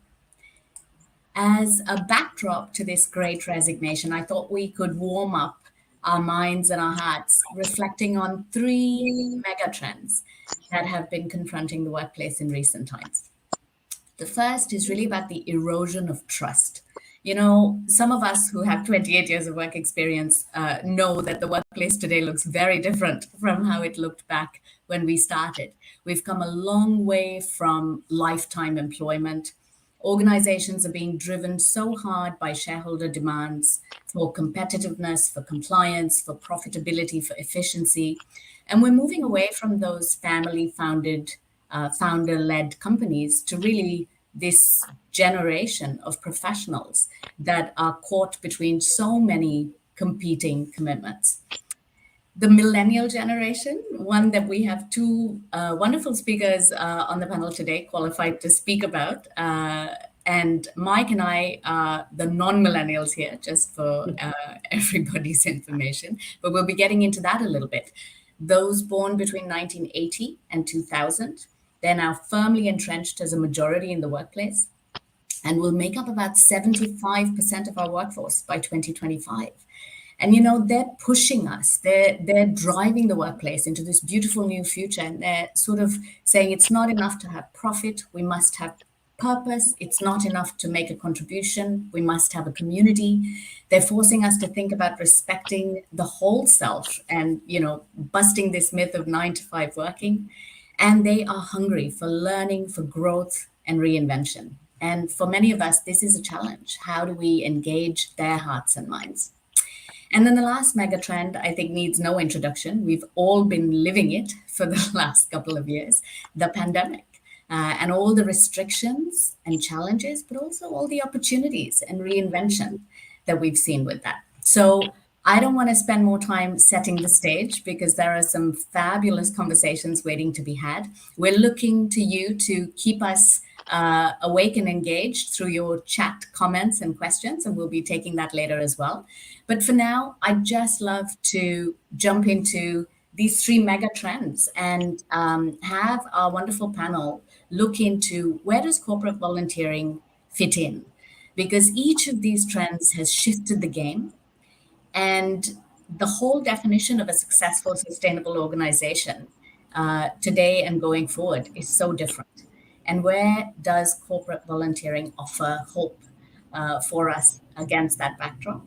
And how can we make the most of it and watch out for some of the pitfalls? So let's start with you, Abhishek. I want you to really know that your CV reads like my dream CV, which I never had, you know, your educational background, your credentials, and I kind of think, yet you've chosen a real off the beaten track path to leave a legacy. Tell us more about how Goodera came to be and share a little bit more about yourself as we kick off. Thanks, Rebecca, and it's great to be here on this esteemed panel. Thank you so much for giving Goodera and me the opportunity. You know, Goodera, our mission essentially is that you know, we feel that everyone wants to volunteer, but it's just so difficult to do it. And we live in a world where, you know, it's so easy to book a cab or get a pizza delivered home, but it's just so difficult to volunteer, and that's just not right. You know, it takes a huge amount of effort to figure out the right kind of volunteering opportunity and have the right kind of volunteering experience for employees, and that's what we wanted to solve through technology. uh, you know, we are a technology driven startup in some way. So you know, our mission from a social impact perspective is to enable the world to volunteer, but using really high class technology. In fact, most of our team at Goodera, we have about 250 odd folks, and most of our team have similar educational backgrounds like me, and, you know, really grateful to our team for making this happen, because, you know, we are really very passionate to make this work and make you know, volunteering super simple for everyone to do it. And when I say super simple, it means that all the logistics around that has to be removed so that you could, you know, volunteer very easily. And that actually, we feel volunteering is probably become a lot more mainstream as part of culture for companies. So where it was a good to have probably a couple of years back, from a millennial and a Gen Z perspective, it's almost a must have. And this transition from a good to have to must have got accelerated because of the pandemic and the side effects of that. And one of the key side effects, as you mentioned, was the erosion of trust, which happened between the company, their employees, and the community. And volunteering is almost like a glue which can potentially connect these key stakeholders together and build or rebuild that trust in a more meaningful manner. And happy to share in more details, but just wanted to kickstart in terms of where we feel volunteering is playing a role, and Goodera trying to use or leverage technology, like in so many other industries, to disrupt or make volunteering significantly better and more accessible to everyone who wants to do it. I love that. Make volunteering as easy as ordering pizza. And Carlos, as a millennial, you're probably very familiar with ordering pizza and sitting in your hotel room in Mexico. Love to hear your views on the mega trend of millennials and how you see that. And I'm sure you're going to set me right that millennials may not be the ones driving the philosophy in the workplace. And you've been sharing a little bit with me backstage about Gen Z, but let me leave it to you. How do you see volunteering and the megatrend of millennials? Thanks, Rebecca. So one of the main points that I would like to place here straight ahead is how we need to debunk the myth that the millennials are this careless, fragile generation, very unstable, that don't spend too much time in the same company. I think we need to understand that we have impacted so much the way that business are done, not only because we have come and disrupted workplaces, we have made sure that, as Abhishek was mentioning, now corporate social responsibility is almost a requirement in every company. But we have evolved, right? People think of millennials as this super young people, but I'm 37. People who were born in the 80s is already 42, and they're still millennials. Our objectives have changed, and the way that we perceive millennials in the early 2000s, it's not the way that we should perceive the generation now. We are Intel's International, 87% of our team members are currently millennials. So we have jumped ahead of the trend of 2025 that you were mentioning. And we have seen how attrition's pretty low. Obviously, the Great Resignation is affecting everyone across the board, but we have sustained pretty healthy numbers of attrition in our pipeline. And it's because 87% of the people cares more about their work, cares more about the environment in which they work, and making sure that there's a lot of small things around flexibility, diversity, and corporate social responsibility that are maintained, that are valuable for them, that makes the decision for them to stay or to leave, makes it a little harder to leave. So good. I love that. The generation that's bringing caring, community, and conscience to our corporate culture. And so agree with you from my experience. But Mike, let's hear from you a little bit as the CFO of Aeon. Yeah, I think I'm not sure whether I would classify the Great Resignation as another type of pandemic that most organizations are experiencing right now. But really, I've seen a lot of resignation, and I mean, good for Carlos and their company that the attrition number is really being managed right now. But in most organizations, a lot of these organizations are experiencing the so-called Great Resignation, and probably because of what we have experienced during the COVID pandemic, that most of our employees, even if they are doing a work from home arrangement, work from home meaning they are less engaged probably. So I think it's time for us to counter the great resignation or this issue by making sure that we can re-engage the, the employees. In the past, we were taught, the not so millennials like us, Rebecca, right? In the past, we were taught that we have to achieve productivity, enable for us to say that we have achieved successful management.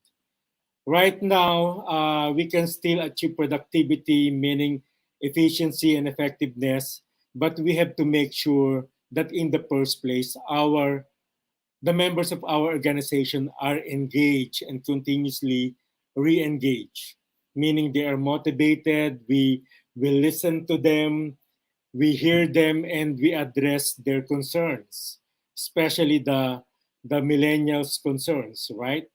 So I think it's just a matter of making sure that we have laid out all the engagement, employee engagement that this is not an HR functions anymore. This is a shared functions by the members of the management, including the whole management committee. Again, it's no longer an HR role anymore. It's everyone's role to make sure that the members of the organization will be re-engaged and will be happy to, to come back, because that's another challenge that we will be experiencing. They have experienced the 100% work from home, and now we would like to introduce a hybrid setup, meaning work from home probably 3 days in a week, and then another 2 days work on site, to make sure that we can still listen to them effectively and address their concern, do some collaborations and what have you. And also, volunteerism is, I agree, an effective way to re-engage our people, especially the millennials, because they can feel that there's a balance between profit and purpose by doing this volunteerism act for the chosen organization. I remember, no, allow me, I just remember in the past we've been, as a company in Aeon, we've been doing several engagement, like we partner with Hands on Manila. Hands on Manila partner with Habitat for some building houses, and then we do some coastal cleanup. We also did a reading in the Museo Pambata or Children's Museum, just like what Carlos is doing in Telus.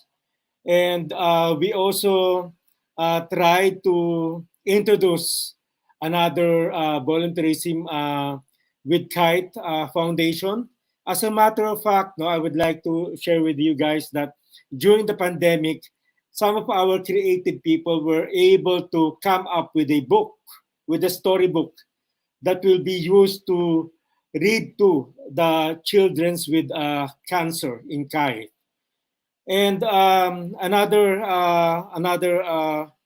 engagement that I can still remember is the introduction of World Vision sponsorship in our organization. That was 12 years ago. And being one of the previously sponsored child, the corporate development and HR used me to talk to or to engage to our millennials, so they would really understand where World Vision is coming from. Thank you. Thank you, Mike. And I love that call to action. Engaging our workforce is not an HR responsibility. It's across all of us to create that sense of community and that stickiness in our workplaces. And Carlos, let's turn it to you to tell us a little bit about what's so special about volunteering. I mean, there's a ton of things we can do to engage employees, from providing breakfast on site before the pandemic to, movie nights. And I've heard of all kinds of exciting ways organizations are competing to be sticky. What's your thought on how volunteerism stands out in that space of options for engagement, and how do your people respond? So one of the things that we have figured out, obviously after a lot of time of putting together activities for team members to volunteer, is there's a direct correlation between volunteers and let's call it loyalty, or the possibility of you leaving. We have found a very strong connection, and regularly the programs that have a higher percentage of volunteering have a fewer percentage of attrition. When we do our surveys on a yearly basis, one of the questions is if our team members consider that TELUS International creates an impact in the community. And over the past, let's call it 5 years, that question has been consistently over 90% in positive response. So our team members really believe that we create an impact in the community. And when you compare the numbers of volunteers, our goal has always been in between 40 and 60% engaged volunteers within our organization, and in a 20,000 team member organization. That's a very high number. So it's very interesting how even 60% of our team members are volunteers, because we regularly reach our goal. 90 to 95% of them think that we create an impact in the community. So even those who don't volunteer are highly influenced by those who volunteer. So the effect that you create as a volunteer is sort of a ripple effect that ends up affecting the way that you perceive the company, therefore making it harder for you to leave, because you think you're in a good company that's making an impact to the community.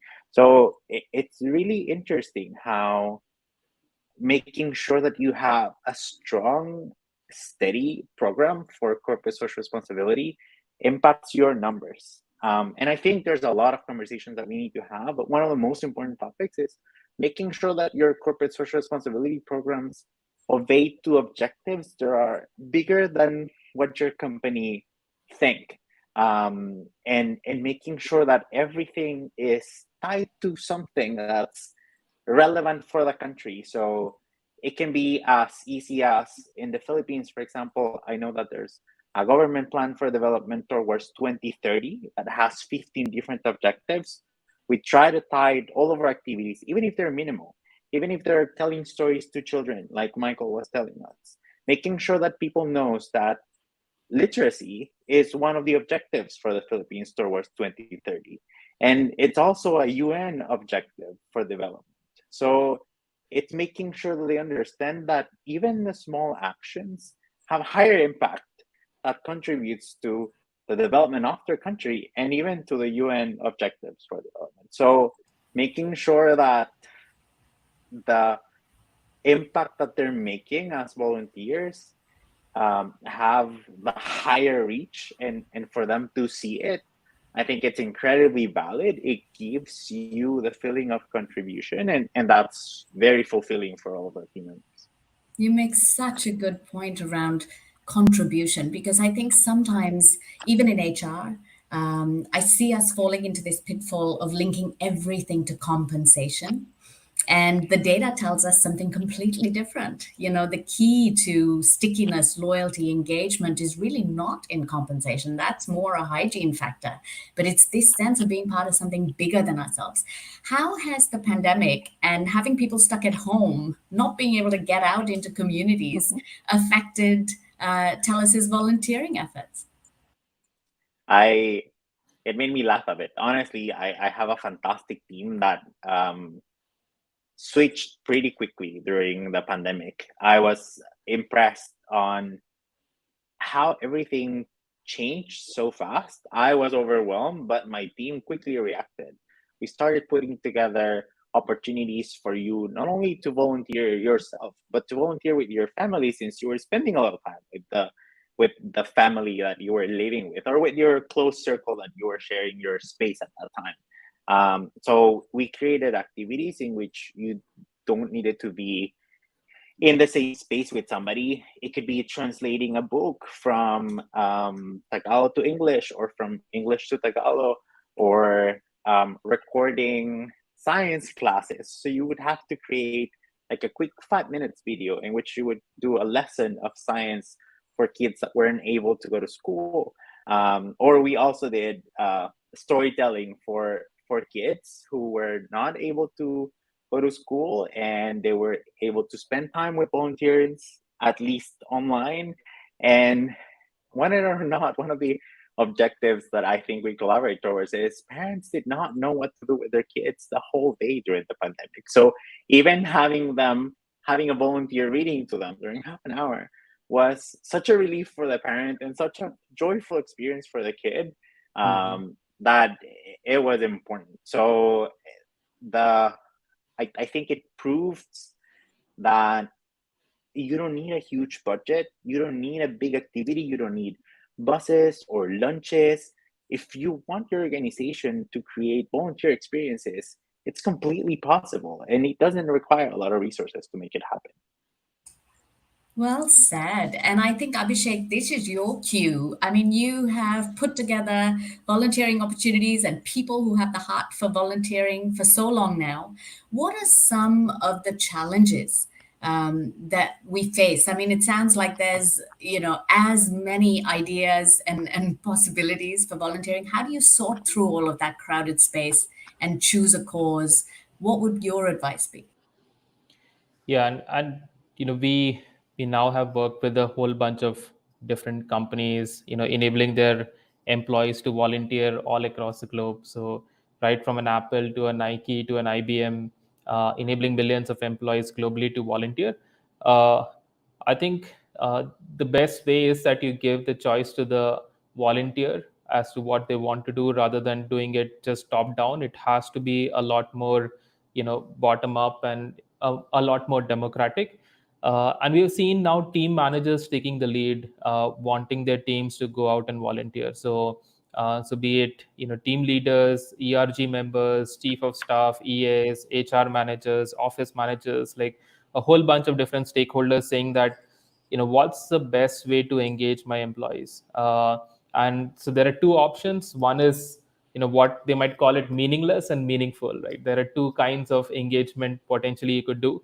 And the some of the typical HR engagement activities have become like fodder for stand-up comics, that this is what HR gets us to do and thinks it's engagement, but it's just a potential waste of time and a tick mark exercise, but I have to do because I'm an intern, so just show my enthusiasm towards it, but I just don't care. So that's one sort of engagement versus something which is significantly more meaningful, where what you do as a group actually leads to some output which is helpful for someone else, and that makes that engagement significantly more fulfilling and satisfying, and builds that connection and bond and empathy amongst hybrid distributed teams, which is like really, really shaken right now, with hybrid workforce and employees shifting from one company to another every 2 years. How do you build that trust? How do you have an environment where employees are not taking up hats of a CEO and an intern, but all of them together for a cause? And that makes it a much more vulnerable and much more vulnerable conversation, so that employees are much more freer when they volunteer and pour their heart out on different topics. So you're volunteering for STEM education, volunteering for racial equality, volunteering for pride, like for different causes. You tend to share personal stories, and when that happens, that actually leads to a much stronger, deeper connection. It's almost intentional connection building, through being more honest and vulnerable amongst each other as a group, and that leads to a really great sort of uh, uh, bond between teams. And when they are distributed, they haven't seen each other for months or have never met each other, and still they've built a connection on topics other than work, which are really important. And across the last 2 years, you've seen companies focus on something called as ERGs, employee resource groups, which are getting formed in a lot of companies. So communities within companies focused on, let's say, uh, racial equality, or women networks, or accessibility, DNI networks. And these communities are formed, but they need some sort of engagement to hold that community together. And volunteering becomes like a really powerful way of not only holding it, but helping them further the cause and building empathy around it, from a volunteering lens. And it's just not about doing something for others. So volunteering is just not about helping the community, but actually making employees much more empathetic, better citizens. which is also helpful for the company over the long term, helps in employer branding and a whole bunch of others. So and most of the volunteers, especially millennials, would be your Instagram volunteers in some way. So it's just not about, okay, I'm giving back after I reach 60, but I want to do it from my early days, but also go on Instagram and LinkedIn and talk about it and feel good about volunteering. So it's also helping somewhere from a mental health perspective, especially in these times where it's a really important topic. So you feel much happier after volunteering. There is a science behind it that it leads to oxytocin getting released. It's a hormone which gets you and makes you happy. So a whole bunch of benefits out there, but companies need to think of volunteering as I mentioned, a must have. And whenever it's must have, it needs to be more structured, more planned, using technology. Like, it has to be not as a good to have where it happens organically, but companies need to be more intentional. And a lot of our customers take up targets. So let's say at Apple, Tim Cook is the one taking up volunteering targets. So it starts with the CEO saying that, oh, this is something which is important for the company, and we'll do that, and build like a plan around actually making this happen. Also, a lot of companies get into this notion that volunteering is 1 week a year, we have a week of service, and that's it. And that's not what employees want. And they want that week, but they want to do something throughout the year for the causes that they care about, with their families, with their friends, with their colleagues. So just empowering them to do it very seamlessly becomes a really critical exercise. So good. I mean, I'm just reflecting on some of the key takeaways from what you've just said. One, watch out for doing a top-down exercise and forcing everybody to get passionate about animal shelters, for example, because that might not be everyone's cup of tea, and really allowing this to kind of bubble up from the employees themselves, which keeps that authenticity.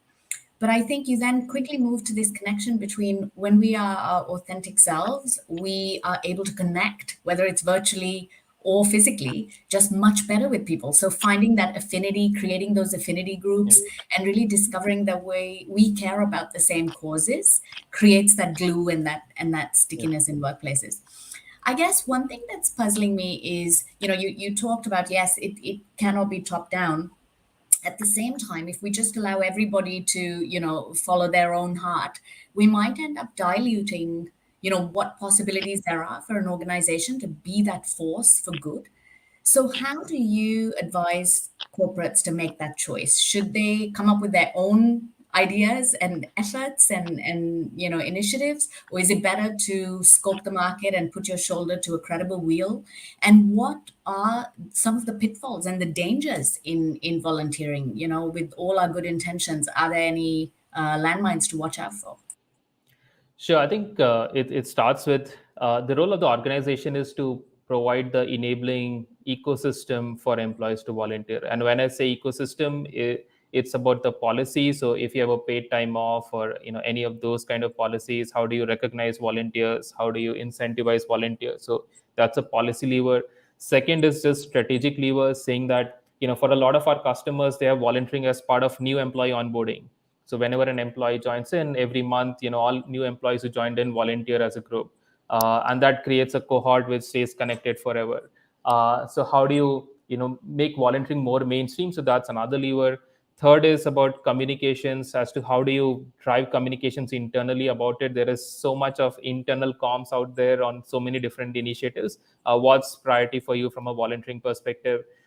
Tools and technologies that you bring in. So these are things which are enabling ecosystem from a volunteering perspective, but you can't be prescriptive on how and where to volunteer. But you could provide the guardrails and the framework.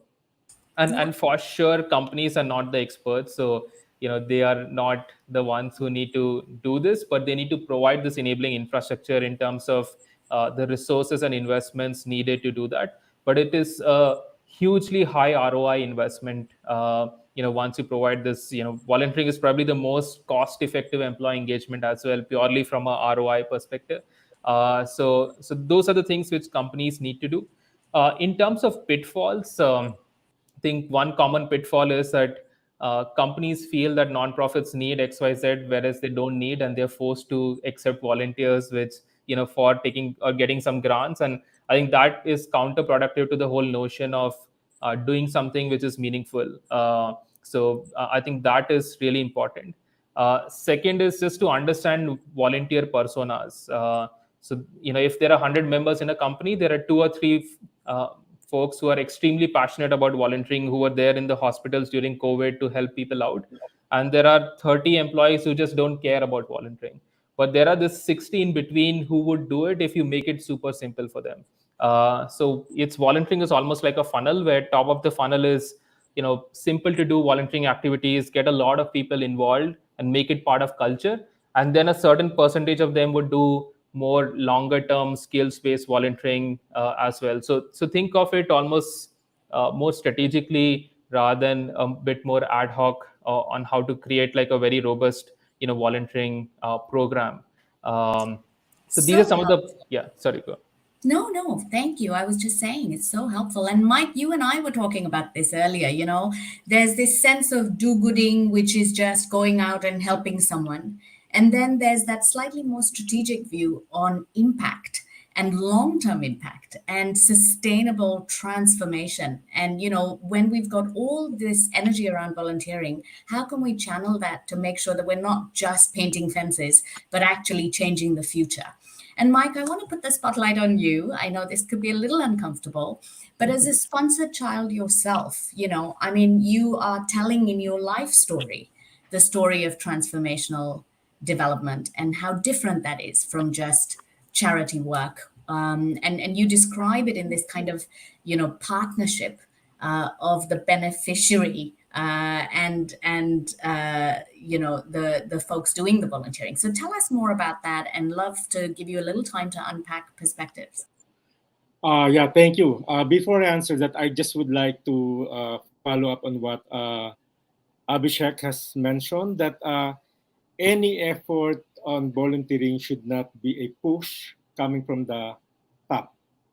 It should be agreed among the employees or among the members of the organization that we want to do this, not because we want to comply on our balance scorecard and show to the other companies or organization that we are achieving all the high marks in our balance scorecard and hitting that corporate social responsibility points as well. So it must be really an effort that will be, discussed together with your employees, so the true sense of volunteerism will be there. That's what happened when our corporate affairs staff approached me about the inquiry from World Vision Philippines when they want to partner with us and they would like to engage our employees and introduce the sponsorship program of World Vision Philippines. And then I told her, Anna, I used to be a World Vision child. And she was really surprised. She couldn't believe it. She thought I was just joking. And really at that time, looking at her CFO, she couldn't believe that he was once, or I was once, a World Vision sponsored child. So anyway, I told her that okay, let's welcome World Vision Philippines, and to make it more acceptable or engaging to our employees, let's make it a salary deduction thing. So employees wouldn't feel that it's hurting their pocket or it's being credited to their credit card every month. So let's make it a salary deduction. They will really volunteer, spending probably at that time 600. Now I think it's 750 pesos for a child. So we started the introduction of World Vision program by announcing to the employees in a town hall meeting.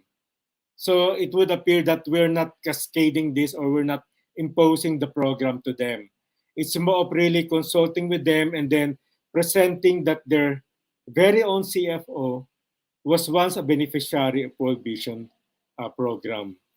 So anyway, so I told them that I used to be a World Vision kid. And at that time, I was labeled as a last chance kid because my sponsorship came in late. Normally, World Vision will sponsor the child from grade school up to high school, but my program was the counterpart in our church sponsored my allowance during my college days. My mom approached the church saying that, my boy is entering college and we don't have enough money to support him. Maybe you can consider him. And then luckily, they agreed to sponsor me and they provided me monthly allowance. At that time, I used the allowance for my transport and to buy some second-hand books in the university area in Manila. So I could really transform or change my mindset that I'm not just into this for charity. I would like to take advantage of this opportunity so I can better myself by making sure that by improving the way I perform in school, I will be hitting two birds with one stone. Number one, I'll be delivering good grades for World Vision Philippines, of course, and second, I am making sure that I am enriching myself because I'm prioritizing my education. So because of that transformation in my younger mindset, fortunately, I graduated with an honor in college. So that gave me a passport to be invited with different corporations immediately after graduation. So fast forward, I was re-engaged with World Vision when I entered the MBA school in Manila. In one of our elective courses, the human resources manager of J&J introduced World Vision in our class and saying that maybe your company is not doing this, but you can do this on a personal level, making CSR as your own PSR or personal social responsibility. Um, I did not think twice at that time. I stood up and then announced to the class that, guys, I used to be a beneficiary of World Vision Philippines. So this project is legit. So please let us try to join the program, patronize the program that World Vision is promoting in our class. So the professor together with the invited speaker from J&J were happy to note that I stood up and supported the concept of CSR/PSR. That's what I also did when we talked to our employee during our town hall meeting.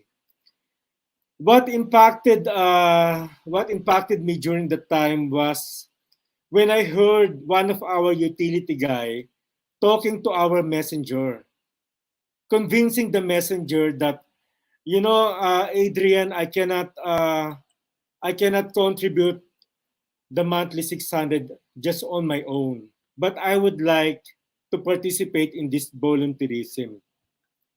Can you share the 600 with me? And then let's contribute 300 a month or 150 pesos every payday. So fortunately for him, I was really smiling at the back hearing them discussing this. And then when he went home, this utility guy, he announced to the family, even to his kids, that, guys, starting today, I will be sponsoring one child of World Vision. And then the daughter said, Dad, how come you are sponsoring a child when we don't have so much money to spare? And then I said, I was inspired by our CFO. He used to be a World Vision sponsored child. So I want to make sure that I can develop another Mike Santiago in this world, something like that. So the daughter was also inspired by his father's decision, And I just heard after a couple of years that the daughter keeps on bringing medals, gold and silver medals from school. She performed better in school because thinking that, if my father is supporting one child so she can go to school, why not make the best out of my schooling as well? So I was really proud of, this engagement, that the company has initiated for our employees. We have achieved not only, we have not just participated with the World Vision Project, but it created a lot of positive impact to our employees. And up to now, I keep on, sharing these stories to the World Vision events that I'm being invited to. Really, it really melts my heart hearing the stories again and again. Thank you. Thank you, Mike. I think you had us all just, from the get-go on your personal story, and really moving. And I think it just helps me also to reflect on, we're talking about volunteerism as a corporate, a piece of the corporate strategy toolkit for engaging employees. But really the two things you highlight through your story is how it changes us as people to be doing this, and the impact that has on folks back at home and the folks that touch us. And I think the second thing is really that this can be the gift that keeps on giving, because you talked about two things, but really what you probably don't see and we can see is how you're also paying it forward. So, I think there is that multiplier effect that can be created when you make smart choices around volunteering. I see that we've got a couple of really thought-provoking questions from the audience, and I would just love to direct them maybe to each of you. Abhishek, this one from Gerald Harding says, how can large INGOs like World Vision, who have grassroots presence, come up with volunteering opportunities, and how will that contribute to the INGO's strategic goals? And I think it's so much nicer to have that answer from an outside-in perspective than from a World Vision perspective. But I know that a little later, Chris Devarakam is going to come and answer exactly that question for you, Gerald. But just so we don't miss this opportunity to get some wisdom from you, Carlos, in a couple of minutes, could you comment on Gerald's question? It's for me. So I don't have. Oh, sorry. Go. Yes, I think it's going to be you, Abhishek.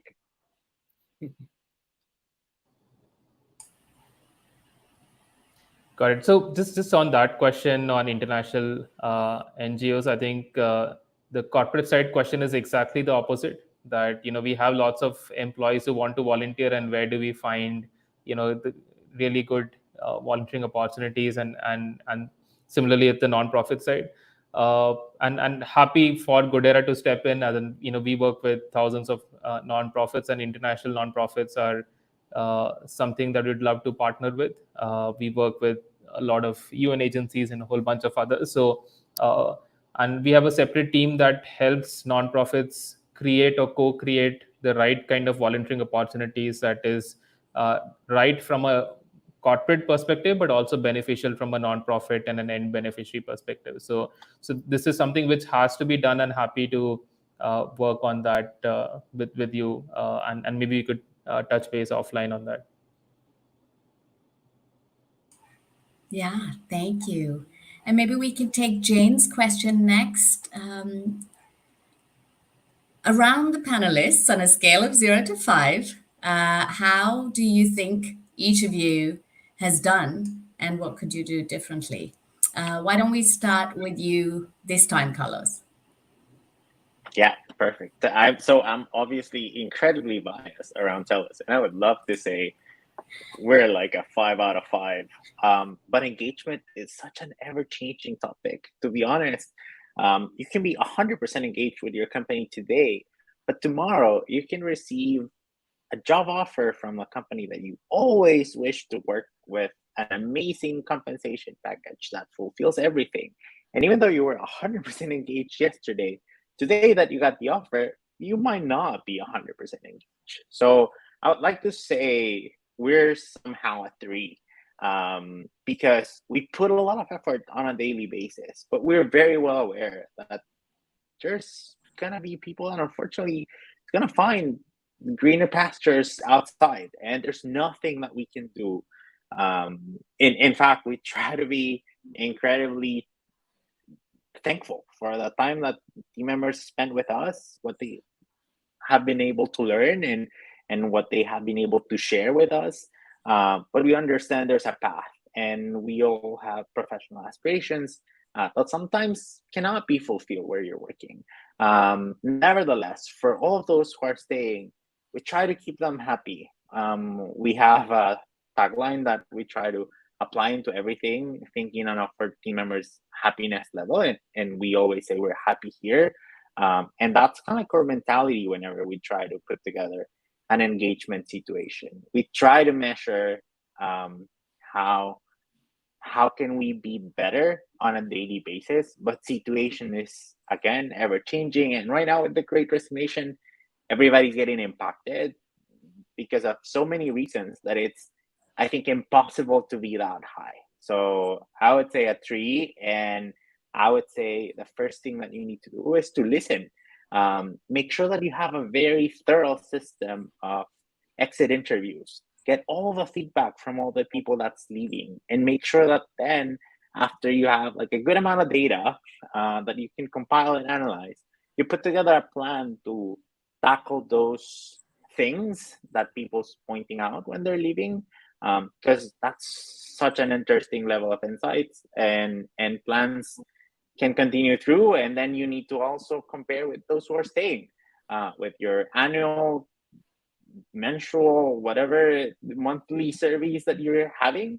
That's I think good amounts of data that you can analyze and put together plans towards. Thank you, Carlos. I'm actually going to skip forward, Jane, if that's okay, and give you a chance to maybe connect with Abhishek and Michael offline, because there is another really interesting question about selection of volunteering opportunities. And I'll open that up for the panel. You know, it's back to this question of how can we be strategic? And I will ask that we try to address that in just a couple of minutes or under, so that we have a few minutes left just to wrap us up nicely.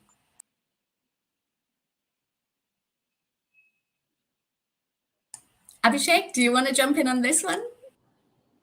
Sure. And I would say that so volunteering, essentially, one is simple to do and one is, let's say, skills-based volunteering. And typically in skills-based volunteering, you'd want to leverage the expertise of certain functions. Let's say to your marketing team, your finance team, your tech team, and there, if it's aligned to your skills, then you should take it up. But in general, the philosophy is it's more community first and more employee first. I think a lot of your CSR programs can be strategic in nature, wherein you add value beyond cash, but a lot of volunteering is more about your employees and people, which is should be more community and people first.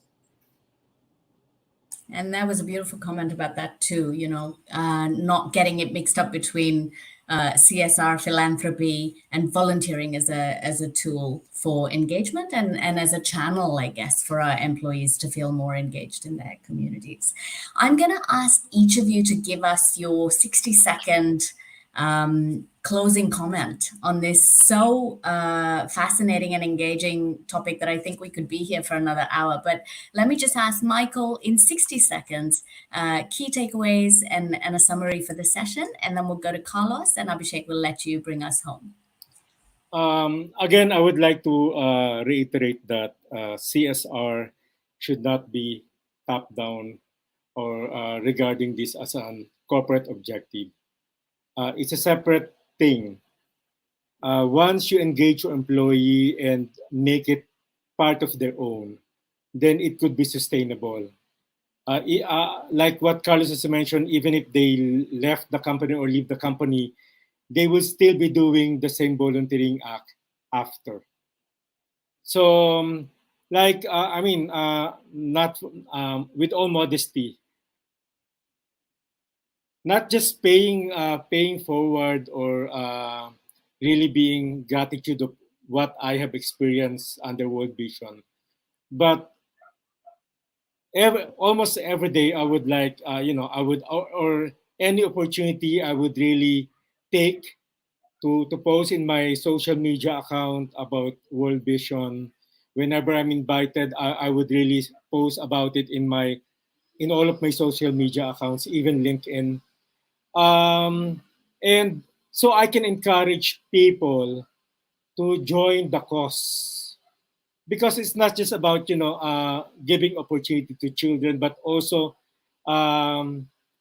getting into the other cause that World Vision Philippines is advocating, like when there's Thank flood you, or when, Mike. when there's I'm earthquake and concerned whatsoever. I'm sorry, I'm going to leave it there because we might not have time for hearing Carlos and Abhishek's closing comments if I don't. So Okay. Carlos, over to you, and then Abhishek, do bring us home. Yep, sure. So I think it's important to say that the Great Resignation is here. It's unavoidable. We're all going to lose people. We need to focus on those who are staying.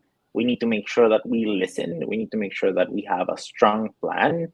And we need to make sure that that strong plan includes opportunities for volunteerism, which is something that we have proven almost that impacts directly the level of loyalty and willingness to stay of our team members. And just to add to what Carlos mentioned, the future of work, as we know, is fundamentally transformed, and volunteering is and will be mainstream in this future of work. So, from a corporate perspective, instead of being reactive to it, be proactive and have a structured volunteering program to offer to your employees. If you don't, they would figure out a way to do it, and it's much better you do it for them. And from a non-profit perspective, again, this is a great way to engage employees and companies. So also be proactive from that perspective. So this is mainstream, will be mainstream and big. So make sure you are prepared for it.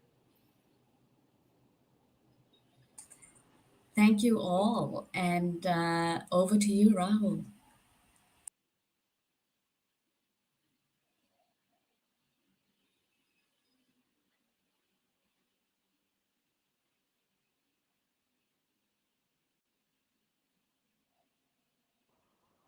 Thank you, Rebecca, and thank you, the panel, for taking the time and speaking about the Great Resignation and how volunteerism can help in re-engagement.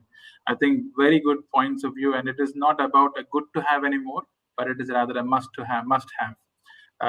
We learned a lot and how you can make it more impactful and effective across the board by including even their families as well. So thank you all for joining for this session. And to learn more about how you could actually volunteer with World Vision, I'd like to invite Chris Devarikam, Chief Operating Officer for World Vision in Asia Pacific, leading the strategic support services. Chris would give us a brief introduction into how you could actually volunteer as part of World Vision from your corporate as well. Over to you, Chris.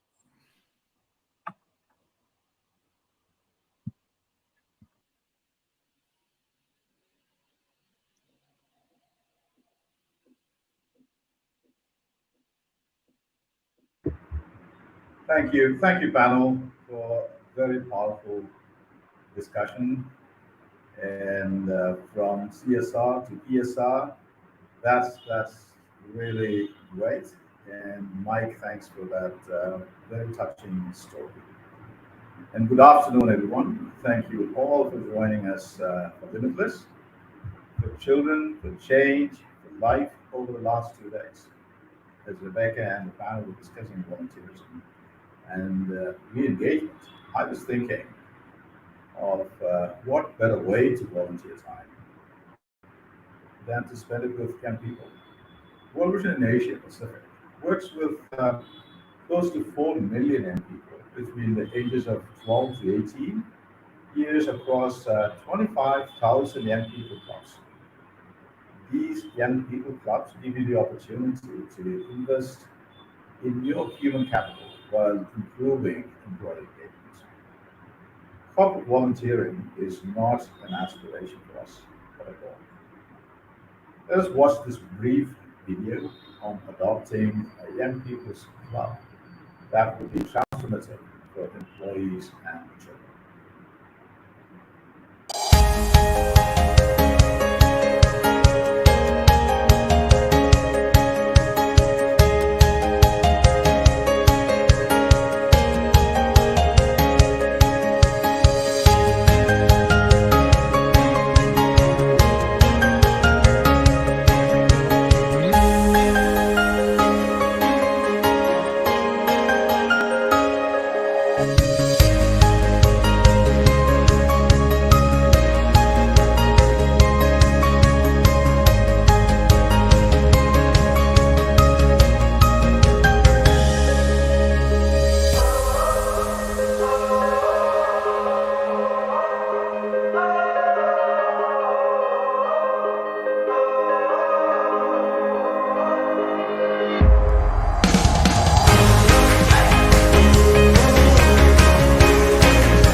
That's powerful. I have visited some of these clubs myself.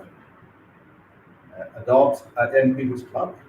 What your employees can do for your company is invaluable, and what they can do for children is limitless. At this time, I would like to thank each one of you for joining us for Limitless World Vision's Asia Summit for Corporate Good. This is the first event of its kind for us at World Vision, albeit virtual, and we are so glad that you've been part of it. We hope that you have gained some valuable insights from our various sessions. We've explored how the youth can potentially be instruments in achieving inclusive growth if we invest in programs that enhance their education, help them develop their skills, and involve them in the conversations and decision-making processes that affect them. Empowering the youth means regarding them as more than just beneficiaries for our programs, but capable partners and future leaders in sustainability. And as such, we must commit to authentic listening, collaboration, and co-creation of solutions for our youth-centered issues. And overall, businesses and corporations must create opportunities for youth in which to participate in order to succeed in their various industries. We have gleaned from our session on technology that while it can be an enabler of equitable education, we must focus on solutions for improving access, especially for students from the marginalized and underserved sectors to fully benefit. Further, we not only have to make technology more accessible by addressing issues such as infrastructure, but we must also invest in programs that support the teachers and educators who are crucial in the delivery of quality education for all. We're also reminded in the session that, like many pursuits towards sustainability, we cannot do it alone. And as such, building partnerships with government, civil society, the academia, and the community are all helpful in ensuring equitable education. We've learned about the various ways businesses have been helping end hunger while creating sustainable food systems. We've emphasized the urgency of addressing climate change and that businesses don't have to forego the bottom line when committing to climate action. And we've learned the value of volunteerism for re-engaging employees in our corporations, but also as an effective source of support for communities. In sum, we hope that you've been inspired by the many examples of how businesses and corporations can play an important role in our work alongside government and civil society to achieve the Sustainable Development Goals for all. We can only imagine what the involvement of businesses and corporations committed to sustainability would mean, and what a significant difference it would make in the lives of men, women, and especially children. In these challenging times, we may all have been slowed down by the pandemic, by conflicts, and by other obstacles. But we believe that together we can overcome these challenges and succeed. And my sincere thanks to Neville, our Research Development Director, for his support and all-around coordination. Grateful as well to the Limitless team, Michelle, Saeed, Gan, Peter, Pradeep, Jeff, and Rahul, who have designed, resourced, and executed this event in the last 9 months. We would also like to place on record our sincere thanks to the advisory group made of regional function directors and support office colleagues, Larry, Ryan, Venice, Winnie, and Billy, among others, who provided their valuable advice throughout this endeavor. And finally, this event would not have been possible without the coordinated support of Pam, Angie, Cynthia, and the team from EY. We praise and thank God Almighty for His wisdom, direction, and presence at every moment of this event. Once again, we thank you for joining the session. As we close, we invite you to stay and network in the lounge or booths. Thank you.